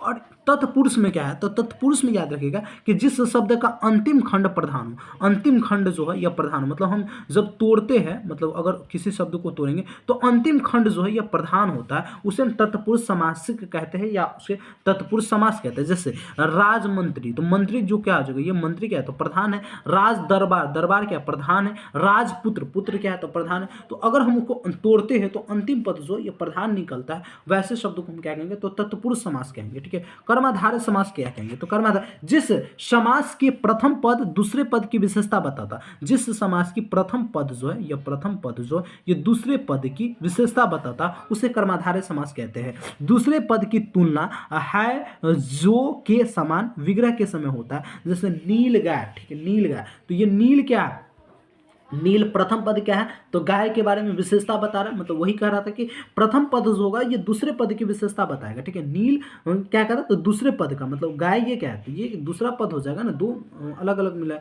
तो गाय का क्या है तो विशेषता बता रहा है कि ये गाय क्या है तो नीला गाय है, ठीक है। तो नील गाय मतलब ऐसे शब्द जो हो जाएगा वह हम क्या कहेंगे तो उसे हम कर्मधारय समास कहते हैं। महावीर, गोलघर, कमल नयन, चंद्रमुखी, ये सब कर्मधारय समास के अंतर्गत आ जाएगा। मतलब पहला शब्द जो होगा ये दूसरे शब्द का विशेषता बताएगा, विशेषता बताएगा, उसे ही हम क्या कहेंगे कर्मधारय समास कहेंगे। आगे बढ़ते हैं, अविभाव समास किसे कहेंगे तो जिस समास में पहला पद प्रधान होता है, जिस समास का पहला पद प्रधान होता है एवं पहला पद व्यय या उपसर्ग होता है, पहला पद जो है यह व्यय होगा या उपसर्ग होता है, एवं दूसरा पद संज्ञा होता है, दूसरा पद जो है यह संज्ञा होता है, जैसे आ जन्म, आ जन्म, तो आ जन्म क्या है तो जन्म जो हो जाएगा ये पहले यह संज्ञा हो जाएगा, और पहला पद जो है यह अव्यय है या उपसर्ग है, आ, ठीक है, आ क्या है यह तो यह उपसर्ग है, आगे उपसर्ग के बारे में पढ़ाएंगे तो आपको पता चलेगा। तो ऐसे जो शब्द होंगे यह अविभाव शब्द के अंतर्गत, अविभाव समास के अंतर्गत आ जाएगा, ठीक है। जैसे आजन्म, आमरण, यथा संभव, यथा शीघ्र, प्रतिकूल, प्रतिदिन, उपनगर, धीरे धीरे, जल्दी जल्दी इत्यादि, ये सब क्या है तो अविभाव समास। बहुव्रीहि समास किसे कहेंगे तो लिखिएगा कि जिस समास में किसी भी पद का प्रधान, मतलब जिस समास में कोई भी पद प्रधान नहीं हो, जिस समास में कोई भी पद प्रधान नहीं हो अथवा अर्थात दोनों पद मिलकर किसी तीसरे पद का संकेत करता है, उसे हम बहुव्रीहि समास कहते हैं। क्या कहते हैं उसे हम बहुव्रीहि समास कहते हैं। जैसे देवी देवताओं के नाम इसी समास के अंतर्गत आते हैं, बहुव्रीहि समास के ब्रह्मा हो गया, ये सब क्या हो गया मतलब बहुव्रीहि समास के अंतर्गत आएगा। मतलब जिसका कोई भी पद जो है यह मतलब क्या कहते हैं यहाँ पर देखिए जिस पद का कोई मतलब क्या कह रहा है कि जिस समास का कोई भी पद प्रधान नहीं हो लेकिन दोनों पद मिलकर किसी तीसरे पद की संकेत करता हो, उसके बारे में जानकारी देता हो, उसे हम बहुव्रीहि समास कहते हैं। चलिए पहले आगे बढ़ते हैं, जैसे चंद्रशेखर, ठीक है, चंद्रशेखर, ठीक है। उसके बाद चक्रपाणि, नीलकंठ, नीलकंठ पता है ना, नीलकंठ दोनों मिलकर किसका बोध कर रहा है तो शंकर भगवान का बोध कर रहा है। पीताम्बर, ठीक है, बोध कर रहा है तीसरे चीज का। दिगंबर, दशानन, ये तीसरे चीजों का बोध कर रहा है। तो इस प्रकार से उपसर्ग किसे कहेंगे तो उपसर्ग लिखिएगा कि उपसर्ग उस शब्द या शब्द खंडन को कहा जाता है जो पहले जुड़कर उसके अर्थ में परिवर्तन ला देते हैं, जैसे नीडर पहले जुड़ता है, मतलब उपसर्ग में क्या होगा तो उपसर्ग में याद रखेंगे कि पहले जुड़ेगा और उसके अर्थ में परिवर्तन ला जाएगा, जैसे डर है और इसमें पहले क्या जुड़ गया तो नी जुड़ गया तो क्या हो गया नीडर हो गया, ठीक है, नीडर हो गया। तो ऐसे शब्द को हम कौन सा शब्द कहेंगे तो उपसर्ग कहेंगे। क्या कहेंगे उपसर्ग कहेंगे, याद रखेंगे क्या कहेंगे उपसर्ग कहेंगे। जैसे यहाँ पे देखिए लिखा है नीडर, नीडर क्या है तो डर क्या तो एक शब्द था लेकिन इसके पहले कौन जुड़ गया तो नी जुड़ गया और नी जोड़कर उसके शब्द को परिवर्तित ही कर दिया, मतलब नीडर मतलब वो किसी से नहीं डरता है, ठीक है। तो ये ऐसे शब्द को हम क्या कहेंगे तो उपसर्ग कहेंगे। तो उपसर्ग शब्दों के योग से बना उप प्लस सर्ग, उप का अर्थ निकट या वास होता है और सर्ग का अर्थ होता है सृष्टि करना या बनाना होता है, ठीक है। मतलब उपसर्ग का जो होता है उप मतलब होता है उपसर्ग, उप मतलब होता है निकट या वास, मतलब निकट रहना या बगल में रहना, ठीक है। और जो ये क्या कहते हैं वास होता है इसका अर्थ होता है मतलब सर्ग का अर्थ जो होता है यह सृष्टि मतलब बनाना या क्या करना परिवर्तित करना, ठीक है। तो जैसे अधिकार, अधिक क्या हो जाएगा इसका उपसर्ग हो जाएगा। इसी प्रकार से आपके एग्जाम में रहेगा कि अधिकार का उपसर्ग क्या होगा अधि होगा, अधपक्का का उपसर्ग क्या होगा अध होगा क्योंकि अध इसमें जुड़ गया, ठीक है। विकास का उपसर्ग क्या होगा वी होगा, निवास का उपसर्ग नी होगा, स्वागत का उपसर्ग का तो शु होगा, प्रदर्शन का उपसर्ग प होगा, अवकाश का उपसर्ग अव होगा, प्रलोक का पर होगा, उपकार का उप होगा, पर्यवेक्षक का परि होगा, भरपेट का भर होगा, दुर्लभ का दूर होगा, परिश्रम का परि होगा, सपरिवार का स होगा, उपवास का उप होगा, अतिरिक्त का अ होगा, अज्ञान का अ होगा, अधर्म का अ होगा, अनुज का अनु होगा। ठीक है, मतलब क्या है, तो शब्द के पहले जो जुड़ते हैं उसे ही हम क्या कहते हैं, उपसर्ग कहते हैं। एकदम आसान शब्दों में समझो। ठीक है, जिसको प्रलोक, प्रलोक, ठीक है, और ये क्या है, तो ये लोक ऑलरेडी शब्द था लेकिन पर जुड़ गया तो ये क्या होगा, प्रलोक हो गया। तो इस प्रकार से आप याद रखोगे, आपके एग्जाम में यहाँ से है ना 100% क्वेश्चन रहता है, उपसर्ग एवं प्रत्यय से रहता है। आगे बढ़ते हैं, प्रत्यय भी बताऊंगा। देखिए प्रत्यय आ ही गए, कह रहा है कि प्रत्यय ऐसे शब्दों या शब्द खंडनों को कहा जाता है जो किसी शब्द के अंत में लाकर उसके अर्थ में परिवर्तित ला देता है। अब देखिए, हम उपसर्ग पढ़े तो उपसर्ग में जाने कि पहले जुड़ेगा, ठीक है, और उपसर्ग प्रत्यय में क्या होता है, अंत में। ठीक है, ये याद रखो, उपसर्ग में पहले और प्रत्यय में अंत में, उपसर्ग में पहले प्रत्यय में अंत में, ये याद रखोगे। ठीक है, जैसे गुणवान, इस शब्द में वान प्रत्यय है, क्या है, तो गुण। ये देखिए गुण क्या है, तो ये प्यारे क्या है, तो ये हमारा जो हो जाएगा, यह शब्द है लेकिन वान जुड़ गया, वान जुड़ गया, वान क्या होगा, प्रत्यय होगा। ठीक है, और इसने जुड़ कर क्या क्या शब्द को परिवर्तित कर गया, परिवर्तन ला दे, गुणवान, मतलब ये व्यक्ति जो है ये बहुत ही गुणवान है। तो ठीक है, तो यहाँ पे वान जो हो जाएगा ये पहले क्या हो जाएगा, तो ये प्रत्यय हो जाएगा। ठीक है, प्रत्यय के दो भेद होते हैं, प्रत्यय के दो भेद होते हैं, कृत्य प्रत्यय और तद्धित्य प्रत्यय। ठीक है, कृत्य प्रत्यय में क्या कहेंगे, तो जो प्रत्यय क्रिया के बाद लगते हैं उसे कृत्य प्रत्यय कहते हैं। कृत्य प्रत्यय से बने हुए शब्दों को कृदंत कहते हैं। कृत्य प्रत्यय से बने हुए शब्दों को क्या कहते हैं, कृदंत कहते हैं। जैसे दौड़ना, पढ़ाई, लड़ाई इत्यादि, ये सब क्या हो जाएगा, कृत्य प्रत्यय के अंतर्गत आएगा। और तद्धित्य प्रत्यय जो प्रत्यय संज्ञा, सर्वनाम, विशेषण और अवयव के अंत में जुड़कर उनके अर्थ को बदलते हैं उसे तद्धित्य प्रत्यय कहते हैं। जैसे मानवता, बुढ़ापा, रामायण, धार्मिक। ठीक है, अब देखिए इसी प्रकार से आपके एग्जाम में क्वेश्चन रहेगा कि बताइए अंतिम का प्रत्यय क्या होगा, तो अंतिम पढ़ोगे तो इम, ये अंतिम में आ रहा है ना, अंत में आ रहा है ना। ठीक है, झूला आ रहा है, गुणवान वान आ रहा है, चतुराई आई आ रहा है, दर्शनीय बुढ़ापा पा आ रहा है, धार्मिक इक आ रहा है। ठीक है, तो ये क्या है, मतलब देखिए हम उपसर्ग पढ़ रहे थे तो उसमें शुरू का शब्द को लिख रहे थे कि ये उपसर्ग होगा, लेकिन प्रत्यय में लास्ट के शब्दों को लिखते हैं। ठीक है, जैसे जनता त हो गया, ठीक है, जनता ता होगा, ठीक है, तो होगा जनता आ होगा यहाँ पे। ठीक है, यहाँ गलत लिखा है। लिखाई आई, रक्षक अक, फलित इत, लिखावट आवट। ठीक है, लिखावट का आवट होगा, आवट नहीं आवट।